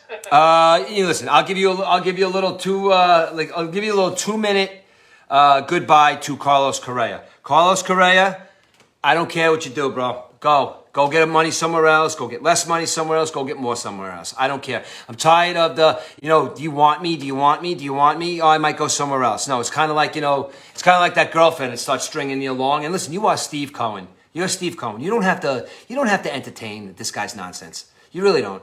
Listen, maybe he does. Maybe he does have his ankle is completely broken, or maybe there is something wrong. But you know what, though? Once you have to start entertaining diva baseball players and diva football players and sports athletes like that, you're Steve Cohen. You're not a guy that's got a couple bucks. You're not a guy that's got I have this budget and I have to kind of fit this guy into my budget. No, you don't have a budget.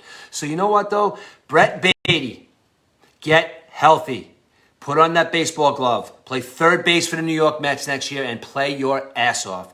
Because you know what, though? By having Brett Baty play third base next year instead of Carlos Correa, that is going to leave room for one Shohei Ohtani. And I know you think he's going to the Yankees. And this is going to be an argument, because I know it is, because I really, really do think that he's coming to the Mets. And I think getting rid of not entertaining this bullshit with Carlos Correa is going to put a lot of extra money back in the coffers to give Ohtani that blockbuster deal that everybody's talking about, probably being one of the highest paid professional athletes in the history of sports. So I do think that that Carlos Correa thing, I'll take him or leave him. If he goes, I'll be, I won't be happy or sad. It doesn't matter. So I want him to go, actually, so Brett Baty could play third base and save that money to go sign Shohei Ohtani. That's my thoughts on Carlos Correa. Do you think Ohtani will be a trade or a free agent signing? What do you think is going to happen there? You think because if they do trade, they might have to include some of these prospects like Brett Beatty if they. But that's the thing. I think it's going to come down to. Well, look, I don't know. I'm a little iffy about trading because they're going to want they're going to want a king's ransom if they trade him. So, but I literally think that they're going to save that money so when he's a free agent after next year, and I think that's what he's going to do because that's where he's going to get his money. He's going to get his money in free agency or a trade. But I think he's going to wait it out one more year with the Angels. And I think that, listen, they're talking about Trout wanting to leave too. So, that's a very quiet story too. But I saw that a little blog about that Trout not being happy. And you never hear that. Yeah, you think, he's a Jersey boy, Trout. So, I don't know, Yankees, Mets, Phillies, wherever. But he's a diehard Philly fan, dude. He's a diehard Philly fan, dude. An Eagle fan and a Phillies fan. He said he even watches Philly games when he's in his Angels uniform. Like he's a diehard Phillies fan, dude. And he does a ton of good stuff for South Jersey and the Philadelphia area, dude. I mean, he's just that guy. Like I know he's all the way out in California playing baseball, but when he's done, he comes back and he does stuff at the local little leagues. He does clinics. He does benefits. Like he comes back to his hometown in New Jersey, dude, and he does amazing stuff for those people down there, the kids and stuff. Yeah, definitely. Yeah, he goes to Eagle game too. He loves the Eagles and stuff. But so Rich, you saw the Phillies picked up this left-hander yesterday, Soto from the Tigers. Yeah. Made the All-Star game in the past 2 years. Gregory Soto, what do you think about that? Another lefty in the bullpen with Alvarado. These guys throw smoke. Two lefties throwing smoke out of the Phillies bullpen. The Phillies are going for it, man. And being a Met fan for the longest that I've been a Met fan, this Philly team, no Philly team in the history of the Phillies has ever scared me more than this Philly team, dude. They're gonna come out and. They're gonna come out with a vengeance next year. So I'm really I don't even care about Atlanta anymore. I don't care about Atlanta. Listen, they're good, but the Phillies just jumped up to being probably listen, on paper we're talking, of course. Barring everybody staying healthy and barring everything else, but they're going for it, man. And the Phillies, to me, they did the best at the trade deadline. They re-upped their team. They got pitchers. They got a new manager as of last year who's who brought that team to the playoffs, and they didn't think he was going to go. So the Phillies are a scary, scary baseball team, dude. That's how I feel about the two lefties throwing over 100 miles an hour in that bullpen because they're all going to contribute, dude. I think the NL East is going to be a bloodbath this year. Right? These teams playing each other, knocking each other. You know what the worst part is, Rich? They did that schedule change where these teams used to play 18 games, and they're going to trim it down because every team's got to play every other team with this NHL, NBA type schedule. But the NL East is going to be a bloodbath this year. I have a feeling. Yeah, exactly. All righty, we're coming up close to our end here. Is there anything you wanted to get in before we come to our 2-hour mark? Yeah, I wanted to talk about the World Baseball Classic, Rich, but I need some more time for that, so Yep. maybe we'll do it next time, our next show. But we do have a big NBA game this week, Rich, between our two rivals, the Nets and the Celtics. Yeah. I mean, these two teams are really going at it right now in the NBA. What do you think? Well, and you're talking about two teams in the NBA that are super focused right now, dude. Super focused. I was watching Durant talk the other night with all that shit that happened in the beginning of the season with the coaches and stuff like that. But they look like they're a super focused team, and the Celtics look like a super focused as well. And you're dealing with two teams that are the cream of the crop in the NBA right now that have had major coaching issues in the beginning of the season. Now their coaching. Stuff seems to have settled down a little bit. And listen, it's unfortunate that they're both in the same division, but one of those teams is going to win the championship this year. That's how I feel. And Jason Tatum is playing on another level this year, dude. He is playing on another level. I mean, so is the whole team as a whole. They're playing defense. I know Hofford was out for a little while. But I just think Tatum is just playing on another level, man. And I think it's going to be between one of those two teams, man, because the Nets are playing just as good, man. They really are. And both of these teams are playing defense and they're playing offense. And they both, obviously they're both hungry for a victory. So I think you're looking at two teams. One of those teams is probably going to win the NBA championship this year, dude. Yeah, Rich, the Nets, ever since Kyrie came back and they said shut up and play ball, I mean, they've been awesome, really. They lost one game last week. I think they lost in Chicago, but they picked it up. They won their next game. They play Miami, and then of course the big showdown on the 12th against the Celtics. But the big thing for the Nets, T.J. Warren, this forward. T.J. Warren was in the bubble playing in the 2020 season. This guy was scoring 50 points a game, basically. He was injured all of last year. T.J. Warren is the missing piece I think the Nets needed and stuff. So he's been playing like 25, 30 minutes a night, scoring over 20 points and stuff. So the Nets are going to be good, Rich. And don't forget, with the trading deadline, who knows where these teams, both the Nets and Celtics, where they go from here. I mean, they're on a collision course right now, Rich, to play in the Eastern Conference Championship, yes. I think. Milwaukee seems like they're around too, but I think this year is Nets and Celtics. What do you think? Oh, I definitely think it's the Nets and Celtics. And I'm so happy that stupid LeBron James is complaining again about his team and whatever. Just go away. Go away. I'm so happy about that. Listen, a couple of years ago, it was the West that had all the big teams. Now it's the East, So I think you're right. I think it's a collision course for somebody to head down there out to Western and play somebody in the NBA championship. It's going to be one of our two teams, dude. I really do think so. Did you see who's in first place in the Western Division, Rich? You see who's in first? Oh my, yeah. What is it? Utah, right? The NFL. And you know who's right behind the Sacramento Kings, Rich, for making the playoffs? Who? I don't want to rub it in. Your boys, your New York Jets. I know. I was going to say that. I wanted to hear you say it. Yeah, I know. Whatever, dude. All right, listen. Just put out there and stuff. We're gonna get cut. We're probably gonna get cut off in about 3 minutes. So I just want to mention one more thing that I'd be remiss to mention. Like everybody's listening now. That guys, sign-ups, registrations for Fishkill Little League is coming up, guys. Everybody out there listening, come on down. They need coaches, guys. We need guys that are willing to come down and teach these young minds the game of baseball.